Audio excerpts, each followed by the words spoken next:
Welcome to Crafty Beach. This is Julie. Today I have 30 Christmas Dollar Tree DIYs for you from the Crafty Vault. I have a little bit of everything in today's video. I have traditional Christmas, coastal Christmas, and even Christmas ornament DIYs. I really hope you enjoy today's video. I went to DIY a Grinch wreath, but I'm totally out of the green Grinch fur. So I had to try to improvise and see if we can make some Grinch fur with something from the Dollar Tree. So we're going to be using one of the little gnome stockings from the Dollar Tree. I just went ahead and pulled the beard off. It does kind of leave you with some red fuzz here on the back. I didn't really want to melt anything, so I didn't use my heat on that. So I don't think that'll get in the way. I wanted to see if I could dye it with some acrylic paint. So you could use the glow in the dark one that they have from the Dollar Tree now. But I ended up using parsley. I thought this was a perfect Grinchy color. So I just squirt some acrylic paint and I mix it with some hot water just from the tap to dissolve that acrylic paint to make a DIY dye. Now this worked really well, but it did get the beard really wet. So I just laid it on my paper plate there and it was soaking through. So I kind of just sponged that with a paper towel and turn it over, make sure I have good coverage everywhere. It looks pretty good, so I'm just going to wring it out and see if it's still super green. I thought it could use another coat, so I dip it and wring it out again. It's looking the perfect color of Grinchy green. This is actually going to be a Grinch hand because I want to do a Grinch arm wreath. I've seen these done and I wanted to give it a go and see if I could come up with one. And I was really impressed with how this turned out. So it's really wet. I'm just using a comb that I use for crafting and combing it. I combed it up and down. I combed it side to side. That helped a little bit, but as you can see, it's still super wet. I did use my heat gun on and off, and then I would go back and comb it. Combing it's really important because you don't want the paint to make the fibers sticky. You still want it to be soft in the end. So that's why I went ahead and dyed this first, so I can kind of set that aside while I DIY the Grinch arm wreath. I'm going to be using one of the Christmas ornaments from the Dollar Tree and a stocking and a candy cane wreath form. I think this is going to be enough red fabric to cover the arm like a Grinch arm in a Santa suit. I just kind of bent mine out a little bit to make it look less like a candy cane and more like an arm. And then I think there's going to be enough red plush material just using one of these stockings. And I think I actually got this stocking at the Dollar Tree because they are $1 compared to $1.25 at the Dollar Tree, so even cheaper. I'm just going to go ahead and cut my stocking in half. And I'm going to kind of go with the shape of it. So this will definitely cover this part of the stocking. If you had like a red plush ribbon, you could just wrap the entire candy cane too. I wanted to try to leave mine all together as one piece as much as I can, just to make the transitions a little bit easier. So I just kind of lay this, cut off a little bit of material there that might be too much. And while I don't have anything attached, I just took some twine and made an easy hanger right here just by tying a loop and a knot because I won't be able to get to that area later.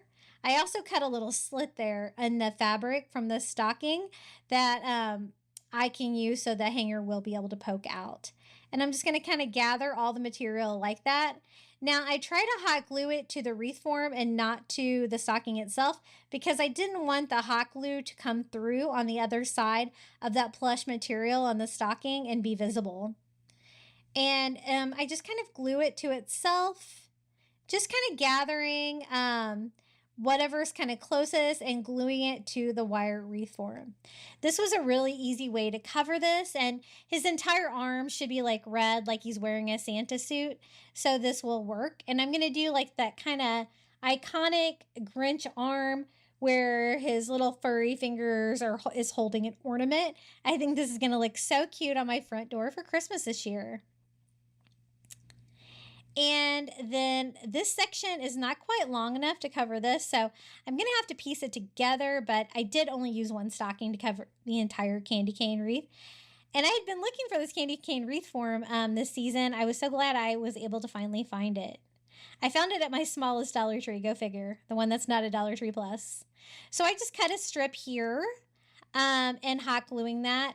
I tried to leave the rest of the material as intact as I can so that I'll be able to cover this bottom section. I am going to have to kind of piece it together though, I think. I'm going to cut this seam off so I kind of have a strip of the material. And I'm overlapping it ever so slightly. I want it to kind of be seamless. And since it's fuzzy, I think that it will work pretty well. But I just had to do like 2 rows here to finish it off at the bottom. And it's going to be like a long, spindly, red Grinch arm. And I've seen these made like a million different ways. I definitely wanted to try one of these. I've had this on my to-do list for the last couple of years, and I'm finally making it. So I love how it turned out. Now, I did let this dry, and it's still wet. So I thought about putting it in my clothes dryer, but I didn't want to get any paint in there. So I'm going to try to get it as dry as I can with my heat gun, and then just combing it out each time, kind of blotting it on a paper towel as well. And then I used my hand for reference, and I used my right hand, but I should have used my left hand. You'll see why in a minute. But this reminded me of kindergarten, tracing out my hand on the back of that gnome beard. I tried to kind of go just around each one of my fingers, and I'm going to cut out as little fabric as possible, but just kind of slits in between each finger so that we can DIY a Grinch hand. Now, I should have done my left hand. You'll see why in a minute. I didn't really think about it, but I was able to fix it. Now, this is just the Dollar Tree hardware wire. It's a little bit thicker than the floral wire, but not much. But I think it'll be enough for this. And I'm cutting one for the thumb and one for each one of the fingers. This is going to let me be able to mold the hand so it looks like a Grinch hand, like clasping the ornament. And then I just attach the wire to the back of the fur with some hot glue, going from the base of the hand all the way up the finger. And you could do 2 gnome beards and kind of put them back to back, but you're not going to be able to really see the back. So I'm fine with only having one set of it, kind of almost like a glove, right? Then I take glue and put it on each side of the wire and fold it over the wire like that.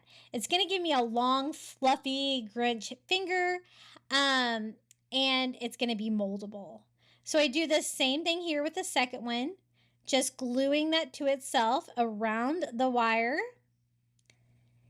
And I continue that on. The only time that red stuff got in the way from the stocking was this part, but I was able to kind of sandwich it all in there. You can't really see it too much, but I did try to trim it away from the edges.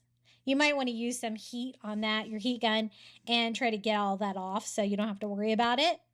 But I did that for all of my fingers and for the side of my hand. And this is what I have so far.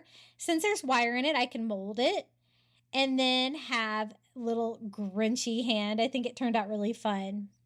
Now I do want it to like bend down and hold it. Now it's going to be coming from the right, and so I should have had my hand backwards. So I'm going to reverse the hand by making that my thumb over on this side, just by trimming some of them to make the fingers more dimensional. And I also kind of trim between the fingers a little bit. I want it pinching the ornament like this, holding on to it, and it has to be going this direction.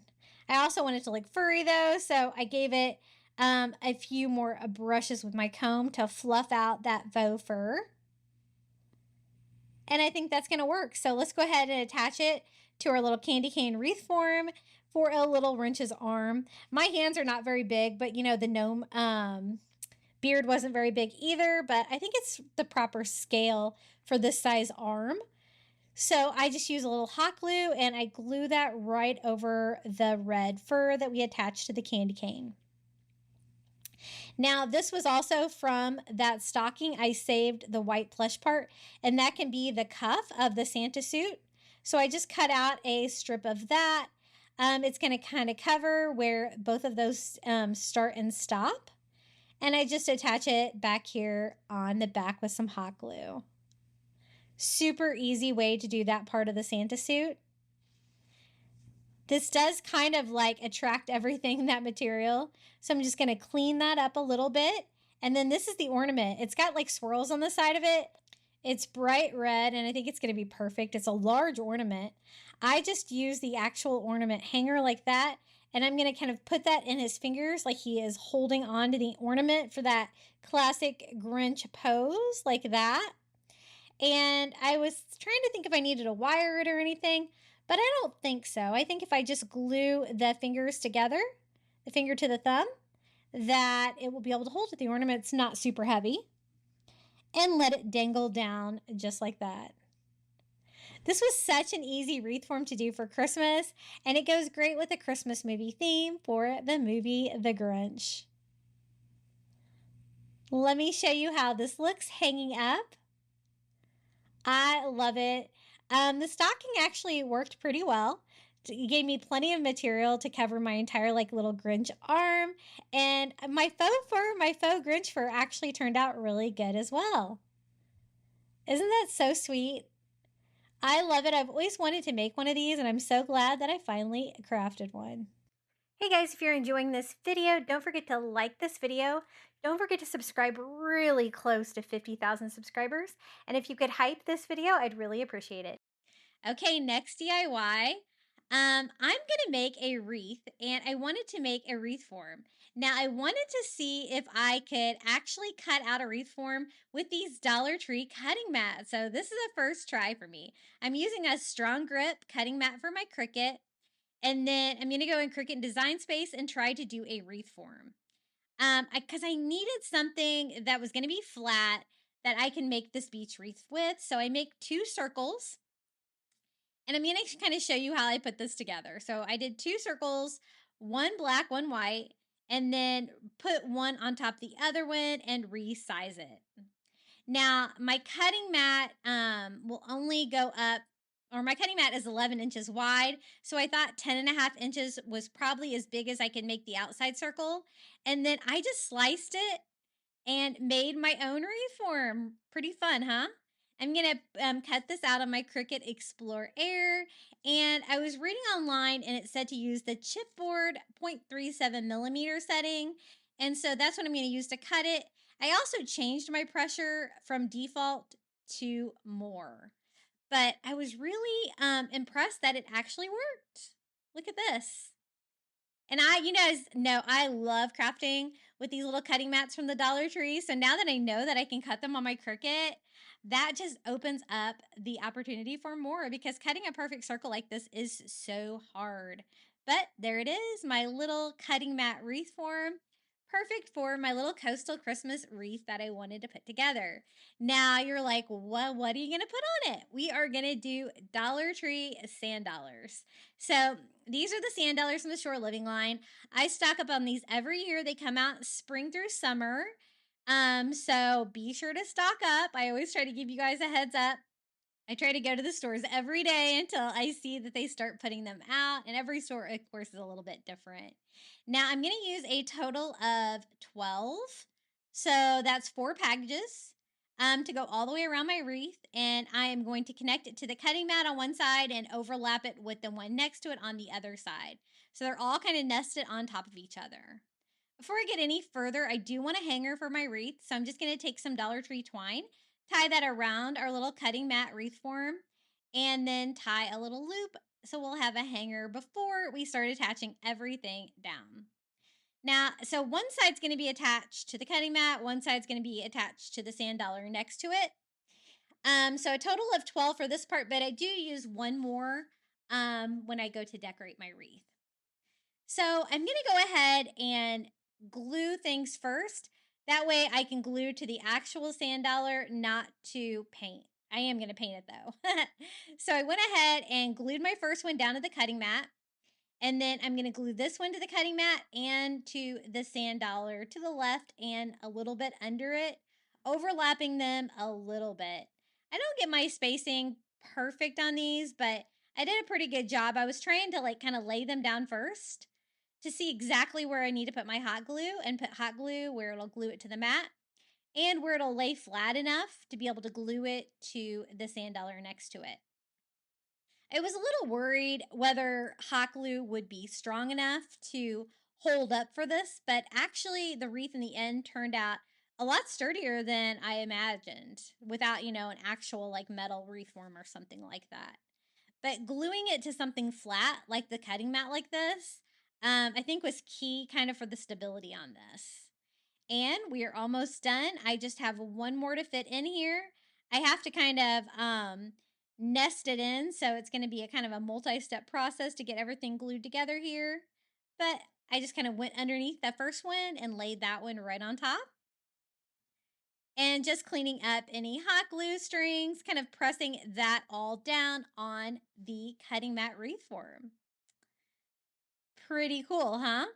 Now, I just flip it over and I want to make this as strong as possible. So I'm just going to go in with my hot glue and just any area that's not completely glued down to the cutting board, I'm going to try to reinforce that just a little bit to make it super strong. So I want each one of them just glued in a second place to each sand dollar just to make it super strong. I don't want this falling apart once I hang it on my wall for Christmas. So that looks pretty good. And now that I have it all strong and secure, I can paint it. I wanted my sand dollars to look beachy blue, so I'm using the apple barrel cloudless color again. And I'm just going in with my brush and we are just going to paint the front of every single one of the sand dollars this blue color. Now, if you like it the color they are, or if you want to do it like the ivory color, I think that would look really pretty too, but I really wanted to bring some color to this project, so that's why I decided to do all of my sand dollars in this beachy blue color. As you can see, they paint really easily. It's really only going to take one coat, and I want it to look very matte, very coastal farmhouse, and so I don't care if a little bit of the white might show through. I think that's going to just make it look a little bit distressed. So I just had a couple areas there where I just want to make sure there's no paint, like, filling any of the slots or anything like that on the sand dollar. And now we can decorate it. First, we're going to use some of these little Christmas tree ornaments from the Dollar Tree and one more sand dollar. Now, the Christmas tree ornaments, I think, look like coral. We're going to be using those in more than one project today. I love crafting with those. They're so fun. As you can see, the sand dollar is kind of grayish. So I'm just going to go over mine with some white acrylic just to brighten that up, give it a nice snowy finish. And then I also go over it with that glossy Mod Podge to try to make it glisten and gleam for Christmas. Now, the little Christmas tree ornaments that look like coral are also covered in glitter, and I do go back and add glitter to this here in a little bit because I kind of wanted it to kind of match that shine. But the first part of the shine was just the gloss Mod Podge. So I did go over that with a couple of coats to try to make that as shiny as possible for Christmas. Now I'm going to use one package of the little coral trees. I think these look like coral, but all you have to do is break the little trunk off of them. They're made out of plastic, so it's easy enough to do with your fingers, or you can do it with scissors to break those off, and then it looks like little branches of coral. Now they kind of have an upside and a downside. You can kind of, mess with them. I like the more detailed side to be up on mine. And I'm going to have one go out each side of my wreath. And I just hot glue the little ornaments down to the sand dollar underneath. Then for the middle section to cover where the little hanger holes were on the ornaments. And for the very final decoration, we're going to use that sand dollar that we painted white and made super glossy. So I kind of see where that's going to need to be attached. I thought it was going to be probably not strong enough if I just attached it to like a few contact points on the ornament itself. So I decided to use a little spacer, and I have one of these little wood slices from the Dollar Tree just sitting here on my workspace. I'm just going to go ahead and cut that down with my miter scissors. You could always use a little Jenga block or something too.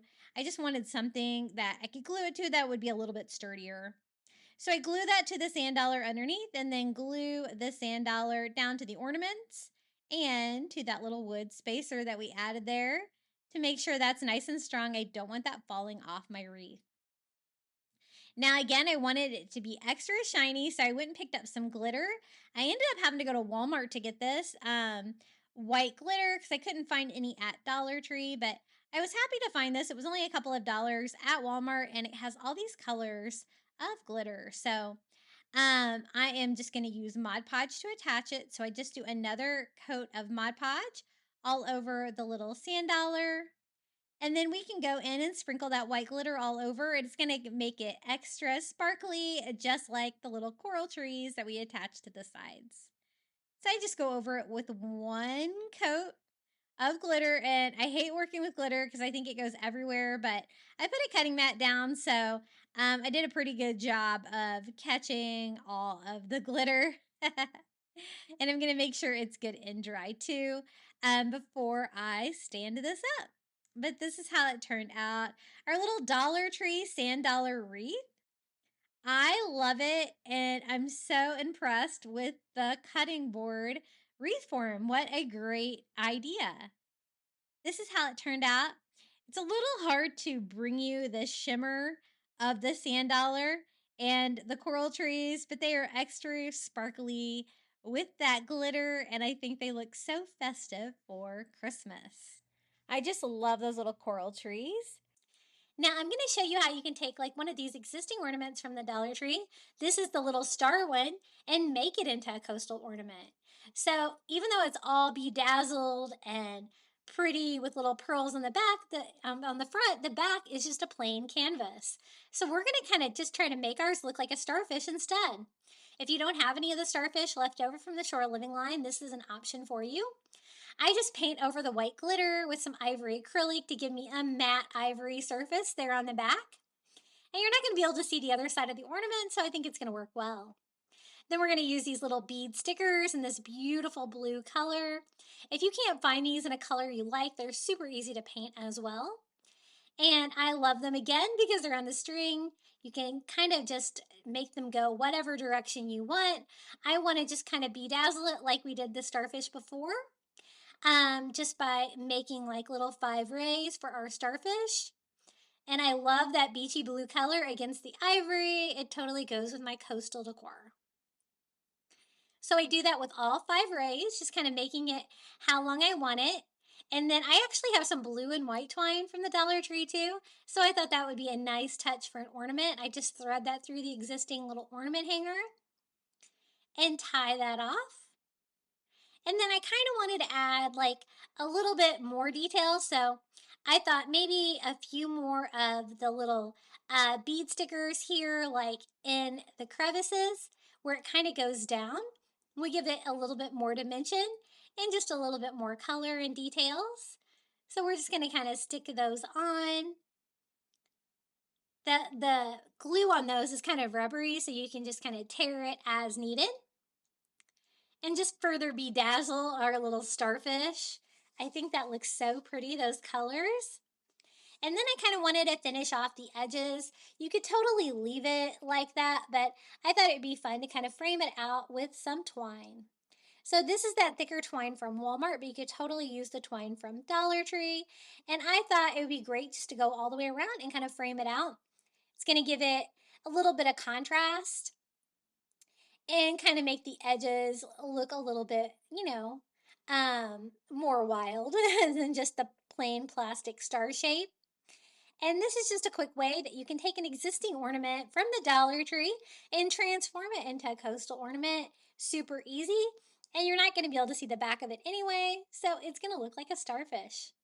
So we just hot glue that twine all the way around. I also wrap it around the hanger just to kind of give that a coastal feel as well, instead of just the white plastic.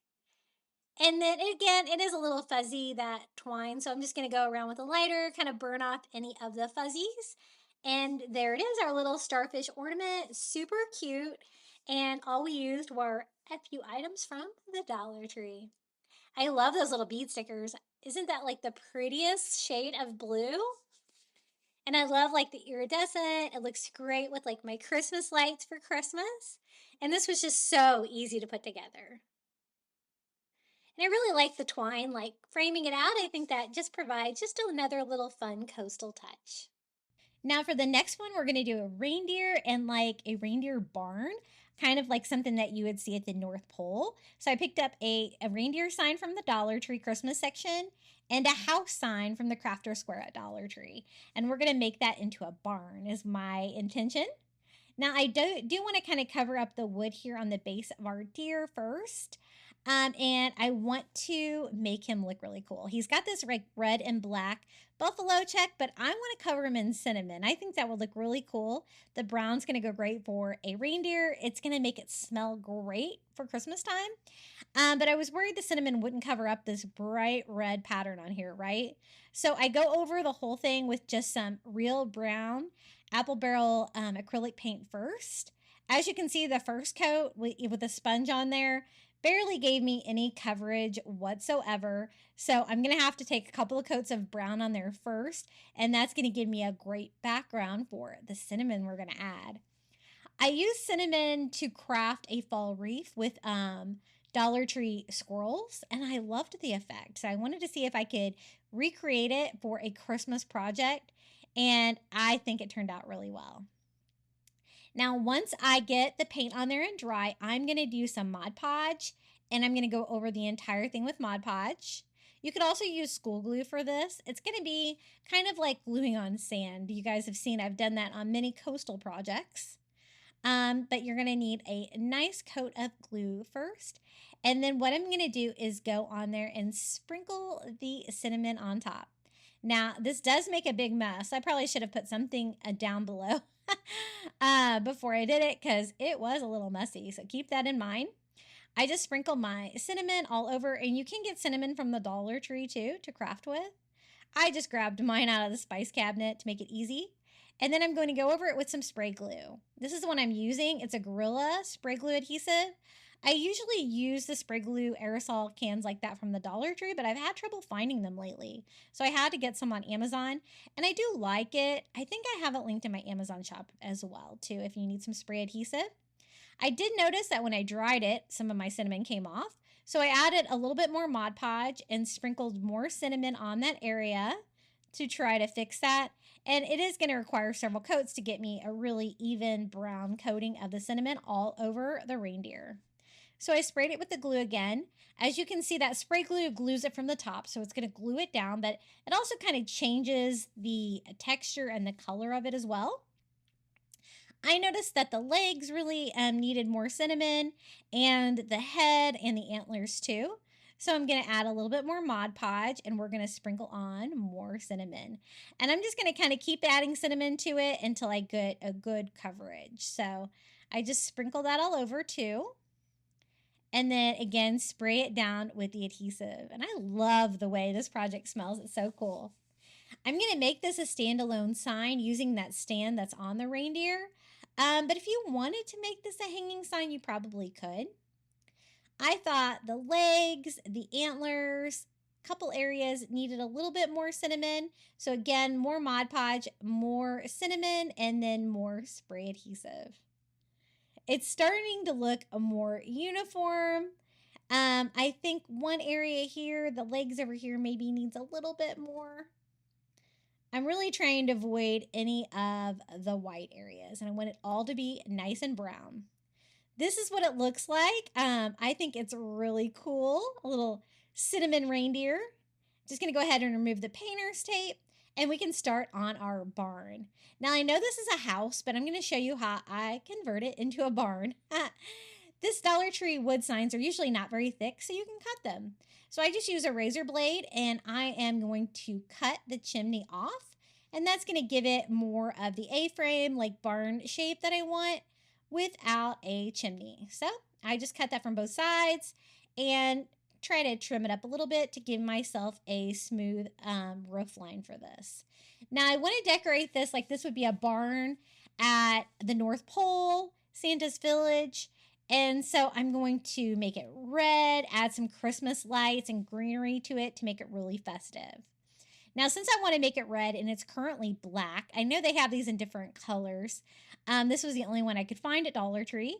It's going to need to be painted a little bit white first. Otherwise, it was going to be really hard to get that black to red because that black's going to want to show through the red and make it look dark.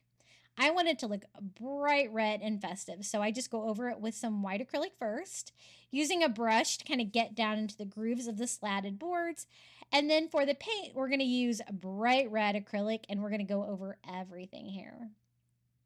I'm not going to paint the roof a different color, but I am going to decorate the roof. So that kind of gives it a little bit differing colors and make some definition for the roof. So I just go over the whole thing with the bright red.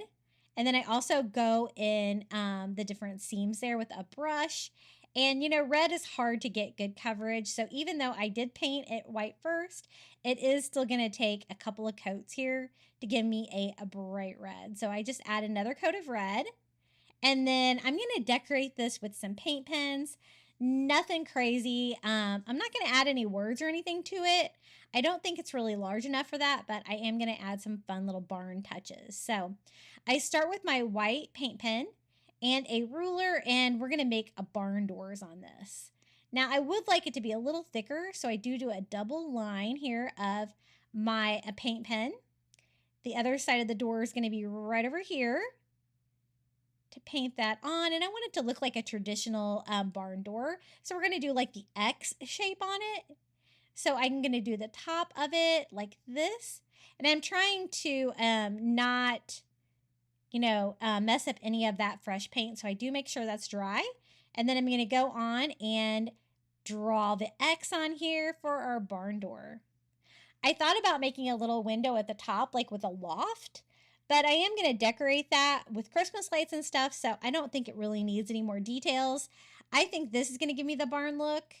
I also went ahead and did the bottom of the door too to make that stand out. It's already looking way more like a barn. Now for the roof line, I told you I was going to decorate it with lights and greenery. So again, I'm going to be using some of these garland pieces from the Dollar Tree. I end up only using one of them, and some of their battery operated LED lights. These are like the warm white ones, so they kind of have a little bit of a yellow tint, which I really love. They require 2 AA batteries, and they have, I think, 10 LED lights on there. And that's going to be plenty to light up the roof line of our little reindeer barn. So I'm going to pop the batteries in there, make sure it works, and unwind these. I am going to then wrap that around the greenery, and it's going to look so festive and fun that we can light this piece up too. And I'll just hide the battery pack on the back. You really have to start right on these. I kind of got them a little bit tangled, so I'm just trying to make sure they're all straightened out before I start wrapping the greenery. And since this was wired greenery, it makes this part even easier. I'm just going to wind it around until I get all the way to the end. I noticed that about 5 of the lights it took for one piece, and so I'm going to double it up. So I switch it the other direction, and I wrap it again and do 5 more lights. So all 10 lights are going to be on that one piece of garland, and it is just the right size there for the roof. So I bend it in half, and then I'm just going to attach that with hot glue to the roof line of our barn. And what we're going to do is we're going to be standing the reindeer in front of the barn, and it just looks so festive together for Christmas. I always love crafting with like Santa, snowmen, but also reindeer. I think it's really fun. I'm going to, again, hide the battery pack here on the back. So I'm going to leave it where I can still change the batteries. I made sure to do that side up, but it's going to be easily accessible to be able to turn on and off, and you won't be able to see it back there on the back of our barn. Now for the second piece of greenery, I'm going to use that to make a little wreath to decorate the top of our barn. So I just need a piece small enough that I can make a little circle with, and we can just do a very simple wreath. And since this is like, you know, at the North Pole, they would definitely have that decorated. You got to make sure that you kind of have the wire twisted. There, that looks good. I'm going to attach that with hot glue as well. Super cute and festive. I am loving this project so far. Now, I did want to add a few berries to that. I actually have these left over from the 4th of July. Sometimes I use some of the 4th of July things that I have left over for Christmas too, because again, you're going to get the same colors with that red color. So I just do a few berries, and I'm going to attach it right here to the bottom of the wreath. Nothing fancy, kind of simple. Again, it got a little chipped there, so I just kind of touch it up a little bit with our red berries. And I think the barn is perfect. So I want to attach this to the front. This is going to also be standing up the barn. So I just add some hot glue here to the back, and I'm going to glue it on level with the bottom of the barn. And I think I'm going to center it here. I think that makes more sense for me. And then I did get a little bit of cinnamon on the base of that, but I wanted it to look snowy, so I'm going to add a snowy bottom to the reindeer anyway to make it look like he's standing in snow.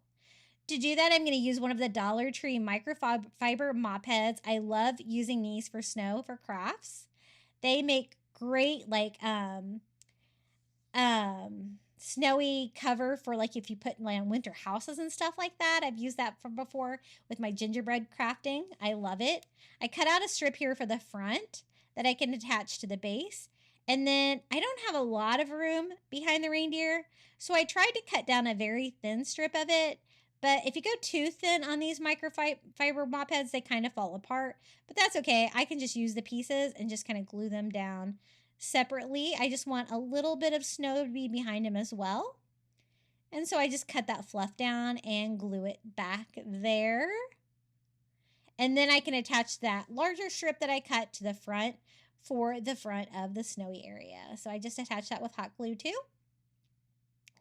And they do like to shed when you cut them, so make sure you kind of get all of that off before you attach it to your DIY. But look how cute our little reindeer and barn turned out. I love it. It stands on its own, and it looks so cute lit up. Isn't that so festive and fun for Christmas? And it smells great too because it smells like cinnamon. And it looks really cool with the reindeer being all textured like that too, I think. And then, of course, our little snowy ground underneath. Really goes with the Christmas feel. And I love the bright red color of the barn. Now for the next DIY, I picked up one of these little triangular signs from the Dollar Tree, and I thought we could make a fun tropical Christmas tree out of it. I tried to pop the back off. It was already kind of a beachy color. When I popped the back off, though, it kind of like ripped everything, but that's okay because I have plans to DIY it. I don't want all that ripped paper on the back though, so I'm just going to use that as the back of my Christmas tree, and I just use some contact paper from the Dollar Tree to cover the back of it, just so the back of my project looks more finished. I just use a sanding block to give myself a clean edge and go around all three sides of the little triangle. Now I like the wood sides on that, but I wanted to DIY the back of it and make it look tropical and fun. And so again, we're going to be using some of that removable wallpaper from the Dollar Tree. I really hope Dollar Tree brings this back because it's my favorite. It was the most beautiful one they had. And it was always so popular. I don't know why, if they were going to discontinue one of the designs, why would they discontinue this one? I hope they haven't. I know some of you guys have been saying you've been having trouble finding it as well. And I just cut a triangle and peel and stick that onto the back of our little tropical Christmas tree.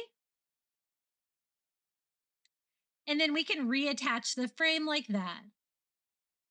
I cleaned up as much paper on the back of that as I can, but I just put hot glue all along the edges, and then we can just sit that back on the back of it to put it back together. Super easy. And it's a really cute shape for a Christmas tree. I just lay the back on there, and it kind of frames it out. Now I did want it to have like a stem. So I'm going to use one of the wood stems from the Dollar Tree to be a tree trunk. And that's going to, make it stand up. I didn't want it too tippy though. So I tried to use like one of the shorter, flatter ones like that.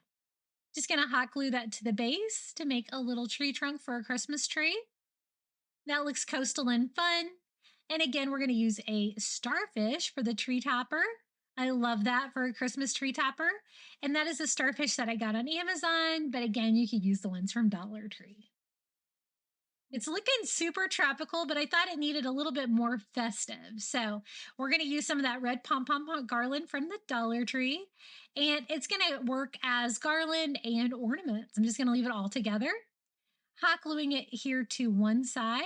And I want to like just kind of zigzag that across the front of the Christmas tree. It's going to give like a slight shadow box effect, but it's also going to give like a garland Christmas ornament vibe. So I just hot glue that where I started, zagging that down, and hot glue that here. Just going to go across it a couple of times. Going to do the same thing here on this side, just gluing it into an angle and stretching it across, cutting it and hot gluing it to the other side. Super easy. It gives a little bit of fun to the Christmas vibe on our little tropical Christmas tree. This DIY was really easy to put together. And for presents underneath the Christmas tree, I thought we could add a few beachy items as well. And so I decided to add just some seashells from my seashell stash down here. And unfortunately, Dollar Tree has discontinued my favorite removable wallpaper. So I have scanned that in, and I will include that if you just want to do a printable so that you can recreate this. Now, this is another tag sign that I found at Crafter Square. And it's not necessarily an ornament, but we're going to kind of modify it and make it into one. So it's like a tag sign that has like all these wood beads on it. Now, this part of the hanger, though, is just like one piece of twine, not necessarily the loop. And otherwise, it was going to be way too long to make into an ornament. So what we're going to do is just cut that whole thing off and just make our own little hanger on there. And we're going to use my Cricut Joy Extra to do some vinyl to make a really cute little coastal ornament. And I will share the SVG file that I used to make this.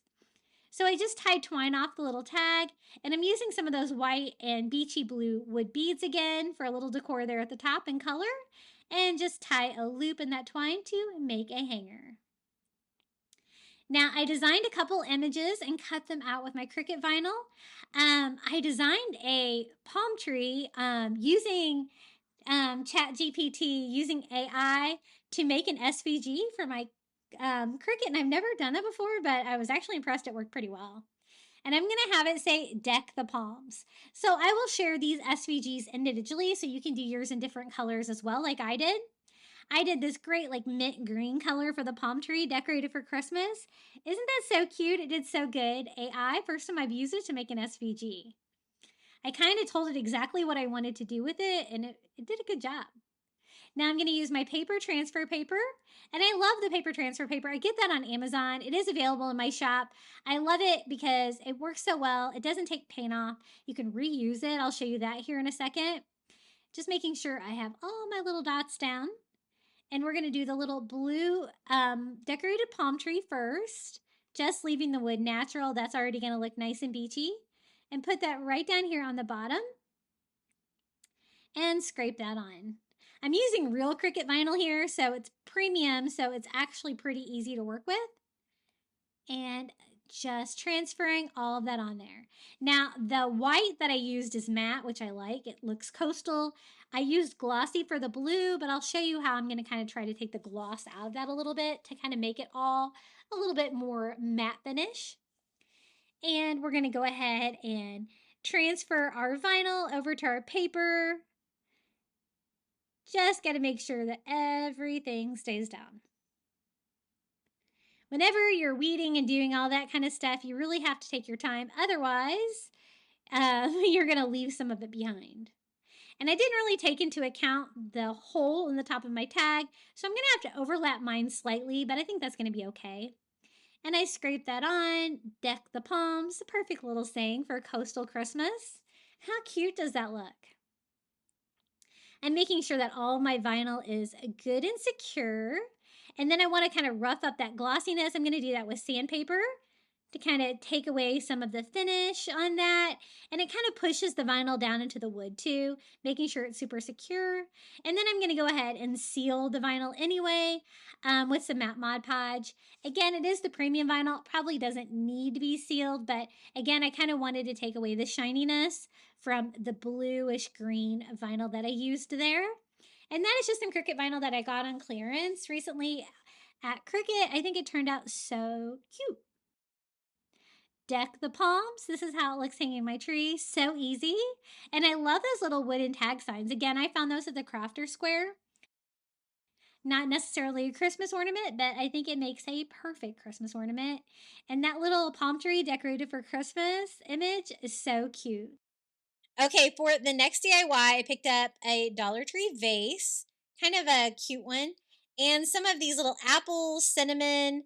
They're like deodorizers. I found it in the cleaner aisle. They're like little gel beads. And I thought that would make a great vase filler, and it's scented, right? So it'll be a nice deodorizer as well. To decorate the vase, I'm using some red and gold snowflake ribbon. I just tie a piece around, and it's a little bit thicker than I wanted. But what I'm going to do is just kind of cut it in half once I get it on there so that I can string on some jingle bells. I would have preferred gold ribbon for this, but I didn't have any. The red does kind of blend in when I put the red vase filler in there, but that's okay. It does have some gold in there, and I like that. I'm just going to kind of cut a point in the ribbon and string half the ribbon through, and then I can tie the two halves of the ribbon to each other to tie on some jingle bells. I thought that would be a fun festive touch for Christmas to have some jingle bells hanging off this vase. And it's going to be bright red with all of the deodorizer inside of it. And so then I'm going to add some greenery, red and green, a really easy floral arrangement for Christmas. I just tie off the jingle bell here on the other side and have one hang a little bit lower than the other just so they'll kind of hang nicely there on the front of the jar. But that's what it looks like so far. I've definitely never crafted with these before, but I saw them at Dollar Tree and I thought, oh, those would be great vase filler. And you know what? They worked really well. They covered up the stem. Um, One package wasn't quite enough, so I'm going to add a little bit from a second package. And they smell so nicely too with that apple cinnamon scent. Now for the greenery, I picked up some different kinds. This was kind of like a snowy fern and a couple different kinds of eucalyptus that I found at Dollar Tree. These are all kind of more of a neutral green color.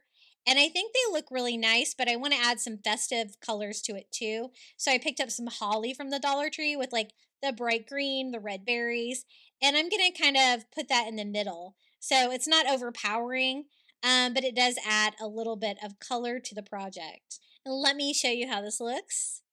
I love the greenery together. It's not really what you would expect, but I think it works really well together. And how pretty is that vase filler in there? Isn't that so cool?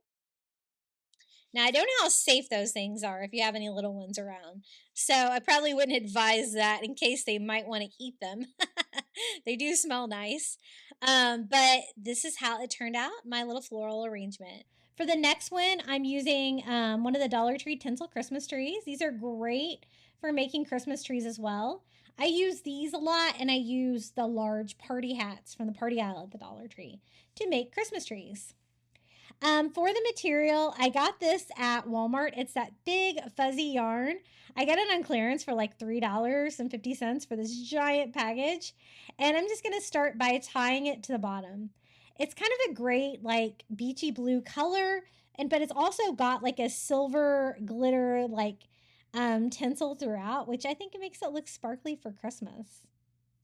I just tied it to the cage and used hot glue to attach it all the way to the bottom so that it stays in place down there. And we're going to simply wrap this cage with this yarn. As you can see, this yarn is so chunky. It's not going to take a lot of it. If you were to do this with some Dollar Tree yarn, you could. You're just going to have to go around it a lot more than I did. But I've never really crafted with this giant yarn like this before. It was actually really fun and easy. It kind of goes on just like rope.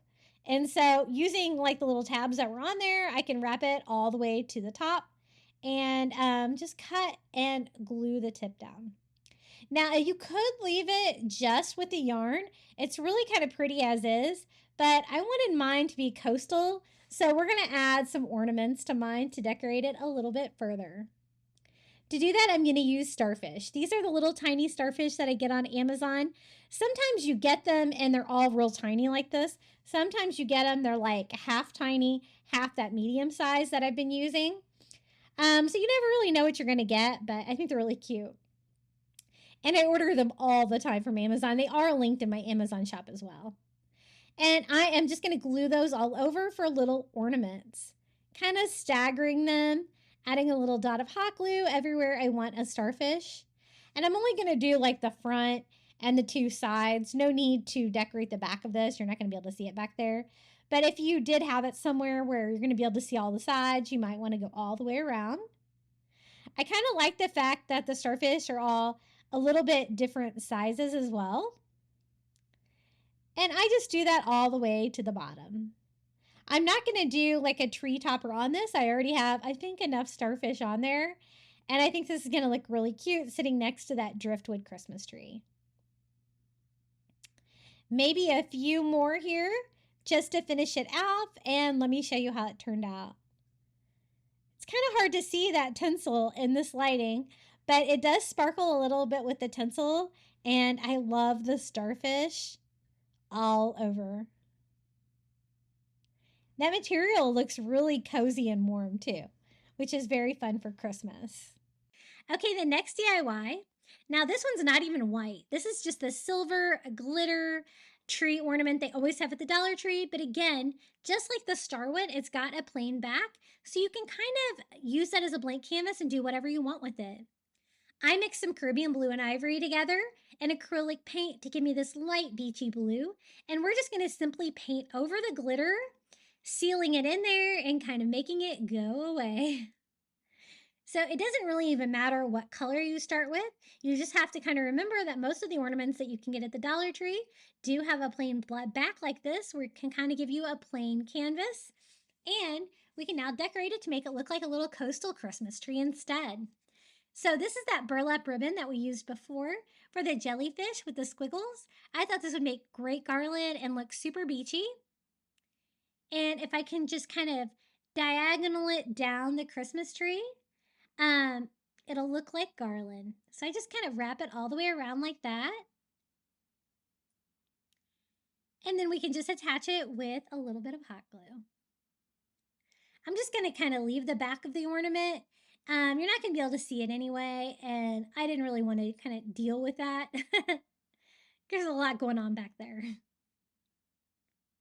Just going to hot glue that on, but I just simply wrapped it around. And then I'm going to take some blue and white twine to make a little hanger. I love this color. It's so beachy. Tie a little knot there on top to make a little ornament or a little hanger for ornament. And then I thought it needed a tree topper, and the little tiny starfish that I get on Amazon is the perfect size. So I just glue that right there to the ornament holder. Looks super beachy. I was trying to think of something I could make ornaments with that would be small enough on the scale. The little tiny shells from the Dollar Tree were a little bit too big, so I decided to use wood beads. This is one of like the variety packs from the Dollar Tree where it's got all different sizes, but it's got some really tiny little wood beads in there, and I thought they'd be the perfect size for ornaments. So we're just going to simply hot glue those on the exposed blue parts of our tree to just make little tiny coastal Christmas ornaments. And that worked pretty well. I was happy with that. And when else am I going to use those little tiny wood beads anyway? I just kind of do a row of them, just kind of like I did the garland. And this is how it turned out, our little coastal Christmas tree. It turned out so cute. And again, we just used an ornament from the Dollar Tree and gave it a transformation. This is how it looks hanging on my tree. I think it's so cute for coastal Christmas. All these ornaments, I try to keep like, my same style of burlap, light blue, ivory colors. Everything just looks so good together, all together on my coastal Christmas tree. Now for the next Dollar Tree Christmas DIY, I picked up 3 of the little small fishbowl jars from the Dollar Tree. One of the one that kind of goes out to the side like that, and then one of the flat candle holders as well. We're going to put these all together and make a glass snowman. And what I want to do is kind of make a snow globe in each different part. So I've been really wanting to make this DIY all season, and I'm so excited that I did it. Now, as you can see, the new labels come off perfectly. I only had trouble with the one. So I'm glad that they're kind of getting away from these super sticky ones that take a lot of elbow grease to get off, but you're going to have to remove all of those because they're going to be visible and you want to have a clear glass snowman. Now, I want to be able to see inside. That's why I don't want to frost them, paint them, or anything like that. But I'm really going to get this shape of a snowman. All three of my little fishbowl globes are all the same size. For the first one, I'm going to be using some of the little cobblestone village characters or little miniatures they have right now. And for this one, I kind of wanted to do a snowman scene. And this one has a snowman and a little boy building a snowman. So I think that those are going to go well together. Aren't they so cute? They're just little miniatures and they're perfect size for this. Now, since I'm going to have it all attached, I won't be able to rearrange this. So I'm using hot glue to attach those to the bottom of the jar so they'll stay in place. I also want to add some mini trees. They have these. They actually come in 2 different colors. I was trying to decide which one I wanted to use. I think I'm going to use like kind of the more authentic dark green and glue a little tree in there as well. These little jars aren't that big, so I think that's enough items for this one. And then using some of the Dollar Tree faux snow, I'm going to sprinkle that around inside. That's going to be the very base, the bottom of our snowman. And maybe a little bit more snow. I want to cover up the base of everything I added and give it that kind of snow globe effect. Here's a little bit closer view of our snowman and the little boy building one. Now, for glue, you're going to need something strong. You're going to want something like E6000, or I'm using like a Gorilla Glue, a strong, thick glue. You don't want anything that's going to run, and you're not going to want to use hot glue for this either. It's just not going to be durable because we're going to go pretty tall for this DIY. So I add the second globe right on top. It did want to move around a little bit on me before it's set up. So keep that in mind. Make sure you have it straight. For this scene, I picked up another little cobblestone village set. This one has like a horse-drawn carriage. And it also has some light posts that I think will be really cute for this scene. I wanted to do like a little bit of a different theme in each one of my little snow globes here, making up my snowman. So for this one, I do the horse-drawn carriage and one of the light posts. Again, making sure that my glue was setting up in the right place and it's not all crooked on there. If you add the faux snow and you find that it's sticking to the sides a lot, you can always just use a dry paintbrush like that to clean it up and kind of clean up the things that you add inside. I think that looks really cute. And I'm going to add some more glue. Again, just a thick coat around here. And I'm really careful to make sure that none drips inside when I'm putting this together. So this globe here is the third one. It's going to be the head of the snowman. For this one, I picked up some fairy garden figurines and reindeer and a little polar bear. I thought that would be really cute. We can do like an animal theme in this one. And I love snowman DIYs, and this is definitely one of my most unique pieces that I've ever made. I really love how it turned out, and everything was from the Dollar Tree. So I'm going to glue down the polar bear and one of the reindeer. I'm going to do the taller one, and another one of the little mini trees over here to the side.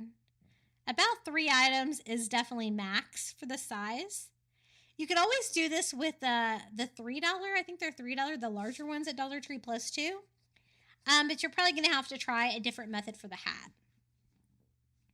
So again, I add faux snow. So we have 3 globes all on top of each other, forming the shape of the snowman. It's kind of hard to show you right now because my glue is setting up, but know that that's stacked 3 tall now. And again, I am going all the way around here with some glue. And we're going to start gluing on the snowman hat. For the brim of the hat, I'm just using the flat one. And it's really beveled at the edge. So I wanted to make sure that I used enough glue to be able to get a strong contact. And I just kind of center that on with the feet pointing down towards the bottom of the snowman. And then for the top of the snowman, this candle holder is the perfect one.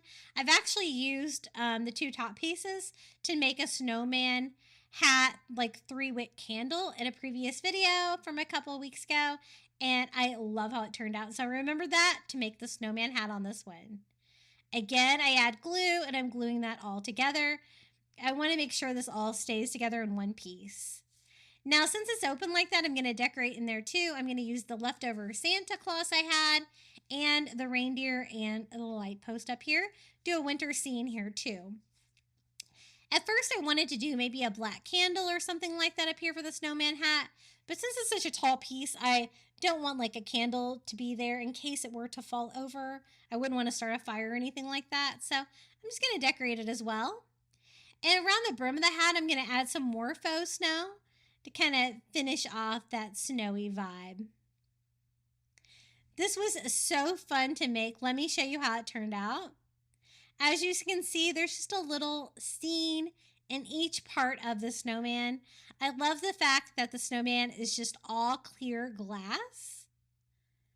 A very artistic take on a snowman, and it's shaped just like one. See, isn't that so cute? I love how that turned out. Now for the next coastal Christmas tree, we're going to use a wreath form. We're actually going to use the witch hat wreath form. I thought this was the perfect shape for a Christmas tree. We just need to remove like the brim part of the hat. So I just kind of pull that back and forth. It breaks super easily where it comes together. And then I thought we could form the Christmas tree using some Dollar Tree rulers. What I was going for was a Driftwood Christmas tree. And I didn't think the wire crossbars were going to be strong enough to hold all of this together. So I went ahead and added the rulers to this design. Now, I went ahead and painted the wreath form white. Originally, when I was going to do this, I kind of wanted to do a floating driftwood Christmas tree. So I thought that the white wreath form would kind of blend in with my white cabinets I was going to hang this on. And then I went ahead and broke off the 2 ends there on each side from the bottom. But I ended up covering more of it with driftwood, so you don't really have to paint it if you don't want to.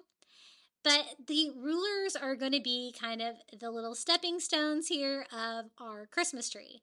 So I just kind of turn them over and then just mark them down so I'll know how long to cut those out with my saw and cut 4 pieces. So I needed a total of 3 rulers for the little witch hat wreath form. And then I'm just going to glue the rulers with a little tab side down to give us that flat back to the ruler. And that's going to give us a really cute surface to attach driftwood. And this turned out really fun. Definitely like a coastal Christmas tree, very nautical as well. And we're going to kind of keep to the same color scheme that we used on the Candy Cane DIY, where we use a lot of turquoise and red together. So I think the rulers or any kind of a wood here is going to give you a little something to attach it to. You could also use like a wider popsicle stick. Now this is the driftwood that I'm using. I'll be sure to post a link here, a Target link. I know that it was on sale last week when I looked for it for $7 at Dollar Tree. And I love crafting with this driftwood because it's nice and flat, very uniform and clean. And then it's just kind of like putting a puzzle together. I just wanted to find pieces that would cover up my ruler and kind of look random too. And so I'm just picking out pieces that are going to cover it perfectly and piecing them all together to give us little driftwood levels to this Christmas tree, if you will. And so don't be afraid to kind of stack, use smaller pieces if you need to. And you can kind of build out a little bit with these as well, give it a more 3D look. I'm going to use like just this natural color, but you could always stain it a little darker if you wanted to. And we're just trying to fill up this final row here with driftwood, kind of continuing that random pattern all the way around. This is a really fun DIY to put together. Anytime I can craft with driftwood, I am game. Now, I just did notice these are vase fillers, the Driftwood at my local Target. They decided to quit carrying them. So now I have to order them from Target.com. But if you have a Target Red Card, you can get free shipping if you spend $35. So that's not too bad. I'm stocked up on them for now. Now, for garland, I'm going to start with some of this blue nylon cording that I got at Dollar Tree. It's a nice, like, teal color. It's kind of like a paracord material. And I just cut a piece to kind of drape along my driftwood like that. We're going to do the same thing here to kind of give it the appearance that it is kind of wrapped around the Christmas tree. I don't really like the white rope coming out of the ends on this, but we're going to make it work. Going to do the same thing here on row number 3 and row number 4 here of our Christmas tree. I love the touch of blue that this added and gave it a little fun element. Now, next up for more garland, I decided to use Dollar Tree rope. I'm just using the brown rope, and I'm cutting those the same length that we did the blue, and I just kind of alternated one on top, one on bottom until I worked my way down. Now, I went ahead and got all 4 rows on when I decided that I didn't really like it. So I decided to use some of the white rope from the Dollar Tree and unwind it into a smaller rope. And I liked that better. So I'm going to cut down some of that rope for each one and do the same thing. I'm attaching them the same way. But I liked the white rope better than the brown rope this time. So just kind of gluing where I had the brown rope and filling that all in with that white rope. I think that looks a little bit better. Now for the brown rope parts, I thought that would look better where there was no driftwood, so might as well use these pieces. I already have them. I'm just going to go from one side of the wire frame to the other side. I just didn't like the brown on brown, so I wanted a little bit more contrast. Going to do the same thing over here, and it's going to give us the appearance more of the Christmas tree being wrapped with garland, or I guess this time rope. Going to cut down this piece a little smaller. It doesn't need much up here. But again, it's still giving us that appearance of a Christmas tree. And then I decided to go back in and fill in the sides. Remember, I said I kind of wanted to do a floating Christmas tree, but then I decided I didn't really like it. So I decided to switch mine up just by adding a piece of driftwood on each side piece. I went through and found the sizes that would fit well, and I just went in and glued those on the sides, and I'm really glad that I did. I like the Christmas tree shape better like this. I just couldn't figure out a way to do the floating driftwood without like some kind of obvious lines there. So I'm just going to glue those all in place. And you can never have too much driftwood on a DIY for sure. And again, I will post a link to this driftwood that I use from Target. It is one of my favorite craft materials I get from Target. Then I just go in and I'm going to trim up all of my rope garland, clean it all up, make it look a little bit neater on the sides. For ornaments, we're going to use some of these little wood cutouts of sea creatures. The sea turtle and the seahorse are from Dollar Tree from the Shore Living line, and the dolphin and the octopus, I actually got those on Amazon. I think I have those linked in my shop below too. I'm just painting them all turquoise, this bright turquoise color with a makeup sponge. And one thing I like better about the wood shapes from Amazon is they don't have the little ornament holes in them already. It kind of gives them a cleaner appearance that you don't have to fill in with spackle. But these are going to be the ornaments for my little driftwood Christmas tree. I'm just attaching them with hot glue. The cute little blue dolphin, the little octopus right over here, the Dollar Tree sea turtle and seahorse, and I did fill in the little ornament holes on those with spackle to try to close those up before I painted those. And just one for each row of the driftwood Christmas tree. It's looking really colorful. I'm going to use a little twine here at the very top to make a hanger, and then I wanted some red. So these are the little foam sea life stickers from Dollar Tree from the Crafter Square, and I'm going to pick out some red crabs to bring in a little splash of red to contrast with that beautiful turquoise color. Once I get those on there, I decided to finish it off with a tree topper. I'm actually using a real starfish that I got on Amazon, but you could always use the one from the Dollar Tree. They're about the same size. I'm just going to paint mine red with some fire red acrylic to kind of give it another splash of red. And then I picked out another piece of that Target Driftwood, a wider piece, to form the little base, the little trunk of my Christmas tree. I glue that right underneath the ruler that was there on the bottom. And then our tree topper, our starfish, we had to do a starfish. I glued that right to the top of our little Driftwood Christmas tree. And this project was a little bit of an evolution, but I was really happy with how it turned out. So if you have one of those little witch hat wreath forms from the Dollar Tree, you can totally make your own coastal, beachy Driftwood Christmas tree with it with just a few items. I like the rope garland and stuff like that. I think that really adds to like the nautical feel. And of course, I love the decoration of all of the little sea creatures all over. How cute are those little red crabs? And this is how it looks from a distance. Now, this is the next DIY. I'm going to use two of the little wood fish from the Crafter Square, the little squiggly wood fish. And I thought we would do a little stringer of fish, but we're also going to make them kind of look coastal. So the first thing I'm going to do is mix together Caribbean blue and ivory to give me a beachy blue. And then I'm also going to use ivory. And I thought I would alternate like the body and the heads and tails of the fish and paint them kind of complementary colors. So I'm going around the squiggly part here where it's all cut with ivory on this one. And then I'm going to do the head and the tail with ivory on this one. And then I thought we could just kind of string them up together to make a stringer of fish. Super easy, and I love crafting with these little fish from the Dollar Tree. They're always so fun and really easy. So I'm doing that beachy blue color that I mixed for the head and tail on this little fishy. And then I'm going to do the body of this fish. That way they're the same colors, but they're kind of complementary of each other.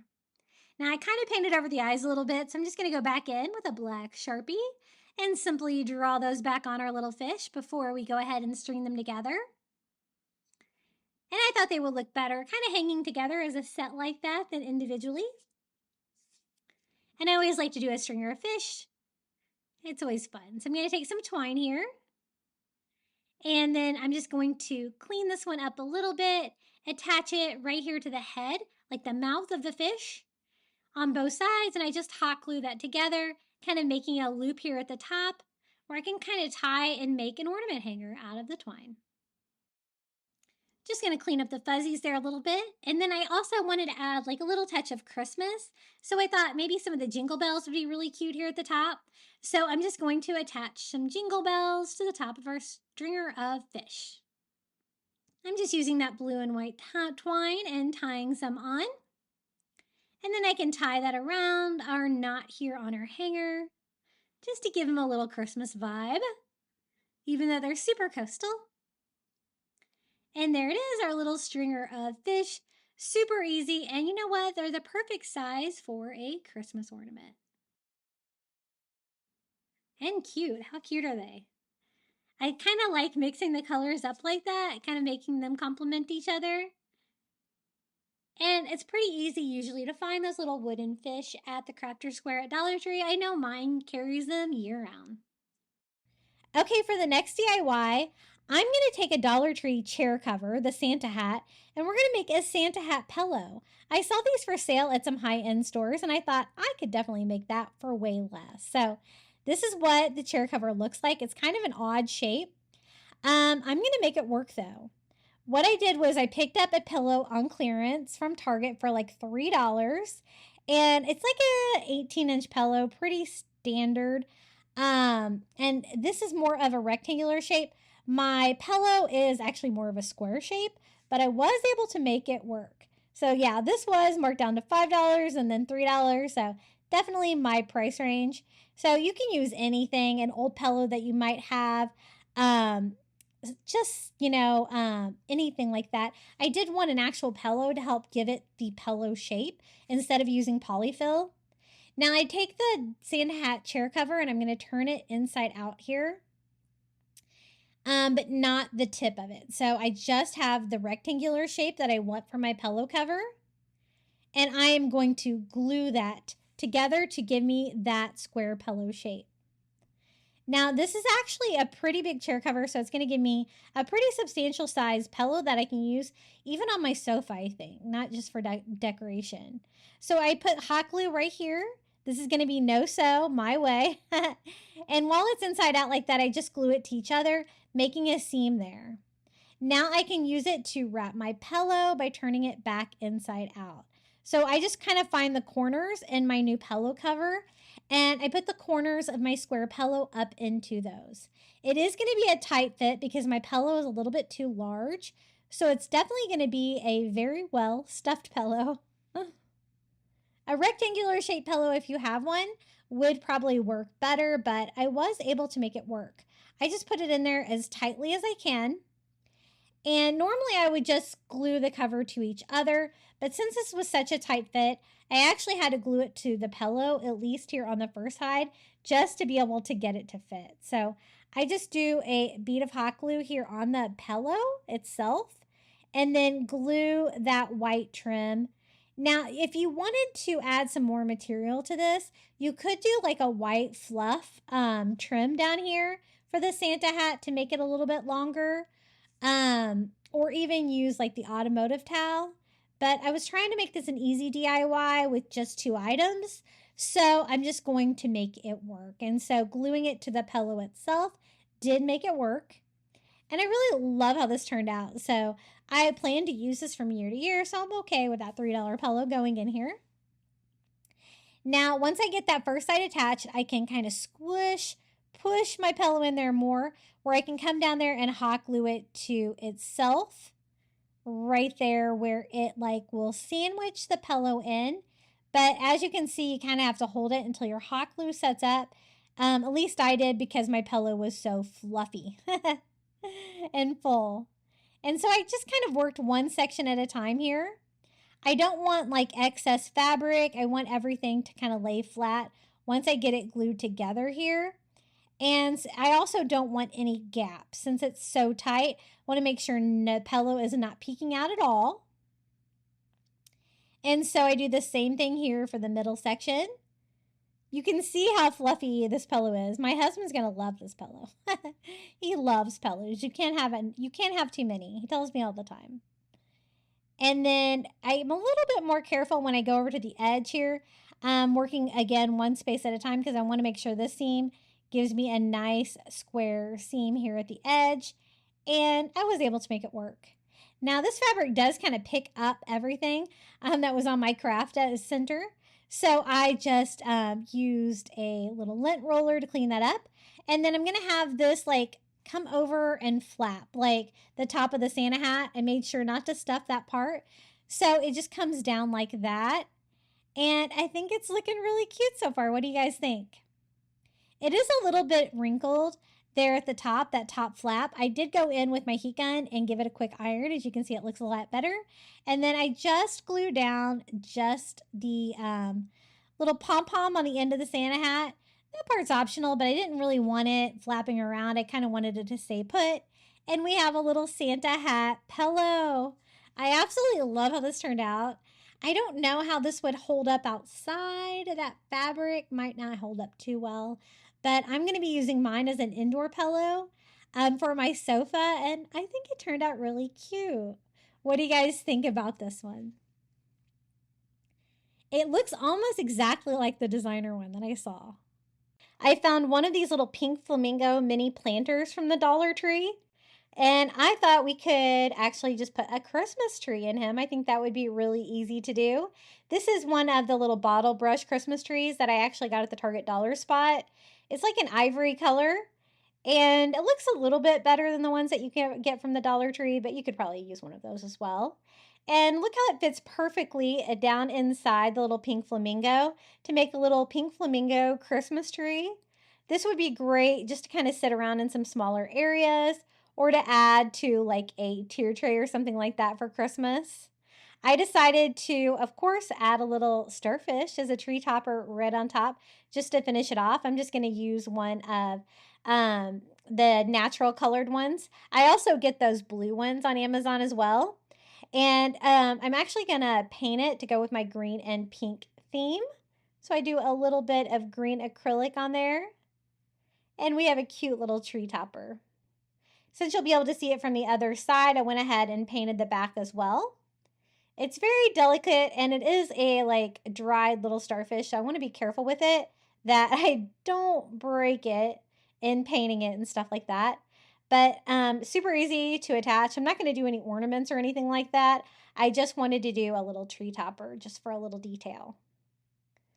Isn't that so cute? And you can't get much easier than that. A little pink flamingo mini Christmas tree. I love it.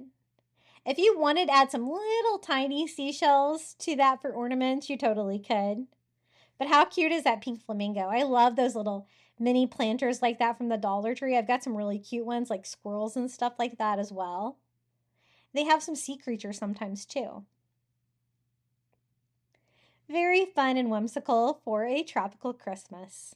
The next DIY is so easy. I got one of these little rope balls from the Shore Living line at Dollar Tree this year, and it's already got the hanger on it. So I thought this would make a perfect nautical little ornament for a Christmas tree. I picked up some of this blue yarn, super fuzzy yarn at Dollar Tree, and I thought maybe we could add a little blue to this just for a slight little bit of decoration. I kind of want the just nautical look, but I did want a little bit of color too. So I'm just going to tie that yarn right here where the rope ball and the hanger comes together. It's kind of thinner than I thought, so I'm just going to kind of wrap it around until it looks a little bit more substantial, adding a little pop of blue, maybe a little blue like snowball up there. I'm going to kind of tie it to itself. Just wanted a fun touch. You could always just add the rope ball and be fun, but again, I wanted mine to be a little bit more colorful. And then I thought a starfish would look really cute on there too, and it wouldn't really take away from the shape. So I'm adding one of these little molded white starfish that I get on Amazon. These are linked in my shop below as well. They are great for crafting because they're just the right size. I hot glue that to the yarn there in the front, and this one's ready to go. It was made to be an ornament. It's already got the hanger right on there, and you don't even have to make it. I love these. They have these every year in the Shore Living line in the spring and summer at Dollar Tree. And you can just hang it straight on your branch just like that. It works perfect, and you can't get much easier than that. And I love those rope balls. I've actually made a snowman, a coastal Christmas snowman, out of these using the vase filler ones that you can find at Target. But I think they make a perfect ornament. Okay, for the next DIY, we're going to use one of these little plain wood frame signs from the Dollar Tree. And I designed the cutest printable for you guys. Look at this image of Santa Claus and a reindeer. I absolutely love it, and I will share that printable with you in the description below. It really made me smile because the Santa Claus looks just like one of my grandfathers that passed away when I was a child. And so it really made me smile, and I'm definitely going to have to keep this as part of a Christmas tradition. Now, I printed mine out 8.5 by 8.5, which is how big the opening of this Dollar Tree sign is. But my printer doesn't do like borderless, and so I do have a small gap. I think mine prints out like at 97%, but I did design it to be 8.5 by 8.5 inches wide. But you can always resize it for whatever your needs are. And I just put down a thin layer of Mod Podge and laid that down. I printed it out on cardstock, so I don't have to worry about wrinkling or anything like that, or dry time. I can just go over it with my next coat of Mod Podge to seal it on top. And this part's really important because it's going to give it like a really great texture, like a painting, and just a really great surface on there. Now, I don't really like the unfinished part of the frame. It's like an MDF around the edges. So I thought we could dress it up with some of this greenery from the Dollar Tree. These are the little wired garland ties. And I am just going to cut them down to size. I'm going to cut one piece for each part of the frame. I kind of go edge to edge on top to bottom and then kind of fill in the gap for the sides. And I thought that would be really cute. Attached to it, it's definitely going to give you that vintage Christmas feel. But I really like my Christmas trees to be kind of flocked. Now, for my first one, I used way too much paint, but what I'm doing is I'm just using some white acrylic and a little chunky brush from Dollar Tree and flocking these. Since I put too much on there, I kind of wiped off the excess with a baby wipe, but less is more. You kind of want to dry brush it like this for the other ones to give it that flocked look of Christmas trees, and I think this really gave it a nice vibe. Once I got those all painted, now we can attach it. I thought the easiest way would be just to use my staple gun, but you could probably get away with using hot glue. You just have to be careful because that Dollar Tree greenery does melt a little bit. Now I decided to kind of make mine one continuous way all the way around, so it'll kind of look like a continuous piece of garland going around. So I did kind of make sure they were all going that same direction.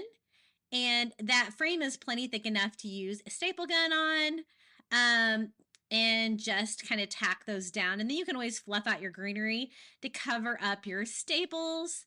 And how easy is that? Again, I will include this free printable. I absolutely love it. It's so vintage.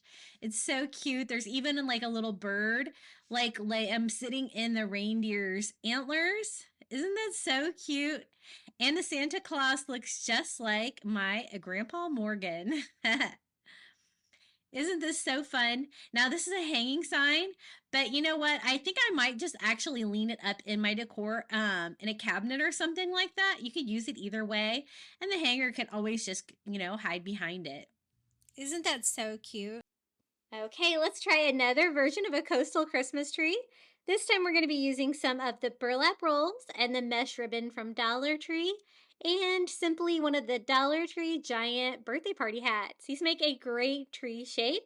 They do have like tinsel coming out of the end and around the brim of the hat, but that's okay. We can just trim off that part. It's easy enough to cut off the tinsel there on the top. The bottom is like kind of like glued on a little bit more than you would think. And so I just kind of ripped mine off, but you can still kind of see a little bit of the glue and stuff like that. So you're probably going to have to just cut off the bottom row of your little party hat if you want to get all of that off. And that's what I did. I just kind of cut on the outside of that strip of glue just to clean it up and give us a perfect cone shape without any of that annoying tinsel in the way. And this is made out of cardboard, so it is fairly sturdy. I think it's going to be plenty strong enough to make a little burlap Christmas tree. I thought that would be really coastal and fun. A great way to use this burlap ribbon from the Dollar Tree. I absolutely love this stuff. And I just kind of have to figure out a technique that I can use to cover this conical shape like that with the ribbon, because you can't just simply wrap it around. You're going to have to do something a little bit more creative. I actually went online to try to figure out the technique for this, and I found what another crafter had done, and I'll kind of show you, take you through the process. So I'm going to start here at the bottom with our burlap ribbon, and I am just going to hot glue that right there up against the very bottom of the little party hat. And then I'm going to work it around the Christmas tree like this. And as you can see, I'm only hot gluing it to the very bottom there, where it will be tight up against the conical shape. And I go all the way around until I meet up with the original ribbon. Now, this is the technique they showed me. It's going to make like a little bit of a kind of a pleat or a ruffle on it to get it to cover it, but it actually worked out pretty well. So I hot glue the part that I can to keep it tight. And then when I get to a part where it kind of gaps out, I just cut a little crease in the ribbon. And then I go back in with my next piece and glue that down, overlapping the piece underneath of it, where it is all kind of tight and you get that little bit of a burlap pleat there. I'm going to work that around as much as I can where it's tight. When it starts to really poke out from the tree again, I am just going to cut a little slit in it and then glue that down tight to that cone shape and glue that over itself here on the burlap. And we're going to just keep repeating that. I just glue it till I need to cut a slit, gluing that down.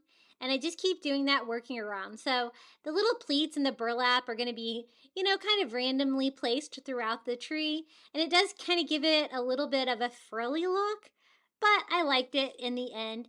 If you wanted to use like a large piece of burlap, you might be able to get like a little bit of a tighter fit without having to do this, but this is definitely a way you can get that really kind of difficult shape while wrapping it with burlap ribbon. So these rolls are really long, so there's going to be plenty to go across the entire tree. I just keep working with that same row, gluing it down, cutting a slit, gluing that part down, and continuing that same pattern until we cover the entire party hat. It is, you know, a pretty big party hat, and so it actually ended up being a pretty nice sized coastal Christmas tree. Now I'll show you what I do when I get to the very tip up here at the top. Once I get it pretty much as tight as I can get it, I am just going to kind of wrap it around like this, where I have a little bit of excess fabric here, gluing everything down and then just cutting slits until I get a perfect little cone shape. And then I can kind of glue that to itself, forming a little, you know, rustic burlap tip there to our Christmas tree. Now I did use hot glue pretty much all over, so I'm just gonna have to clean that up a little bit with some heat. I like to do that to get any of the strings off. And this is what it looks so far with the little pleats all over. It kind of gives it a cool vibe. And it is a fun way to make a little burlap Christmas tree. Now, since it's a coastal Christmas tree, we definitely need to decorate it. I love this Dollar Tree mesh ribbon because it kind of reminds me of fishing net. I think it gives you that vibe. It comes in a couple different colors. I'm going to use this like ivory or white color. I think that's going to make a nice contrast up against the burlap. And we're going to use that like garland. So we're just going to simply wrap the Christmas tree with that, having it kind of go down in like a spiral fashion, like you would decorate a Christmas tree. So I just hot glue it right up here to the tip and just put a little hot glue on it to make sure it stays close to the burlap every now and then as I'm working my way down the little Christmas tree. And this definitely gives it a fun coastal vibe. I think this ribbon is so cool. And I'm going to do that all the way to the bottom, cutting off the excess and kind of gluing that part down as well. So that's what we have so far for a little burlap tree. I didn't really like the fact that it kind of stuck out a little bit from the tree. So I'm kind of folding it over itself to make it a little bit skinnier. That way it makes it just a little bit tighter up against the burlap. And that is kind of how I ended up with that. And then I thought it needs Christmas ornaments because it's a Christmas tree, right? So I thought we could make some fun coastal Christmas ornaments using these little wood ocean creatures from the Shore Living line at Dollar Tree. I love these things, but sometimes it is, you kind of forget about them to use them, but these would make great ornaments. I love the fact that they don't have holes or anything in them like that, so it's going to make them even easier to use. So I thought sea turtles would be perfect. So we're going to pick out some of those. I also have like some little wood dolphins and seashells. So I picked out like a total of 3 of everything except for 4 of the little sea turtles. And we're going to mix that same beachy blue color together by the Caribbean blue and the ivory color to give us this soft blue color. And I do a couple in that color. And then I add a little bit of turquoise to that color just to give me kind of a different color of blue for the dolphins. And I'm just using a makeup sponge to paint those. I think that's going to be plenty.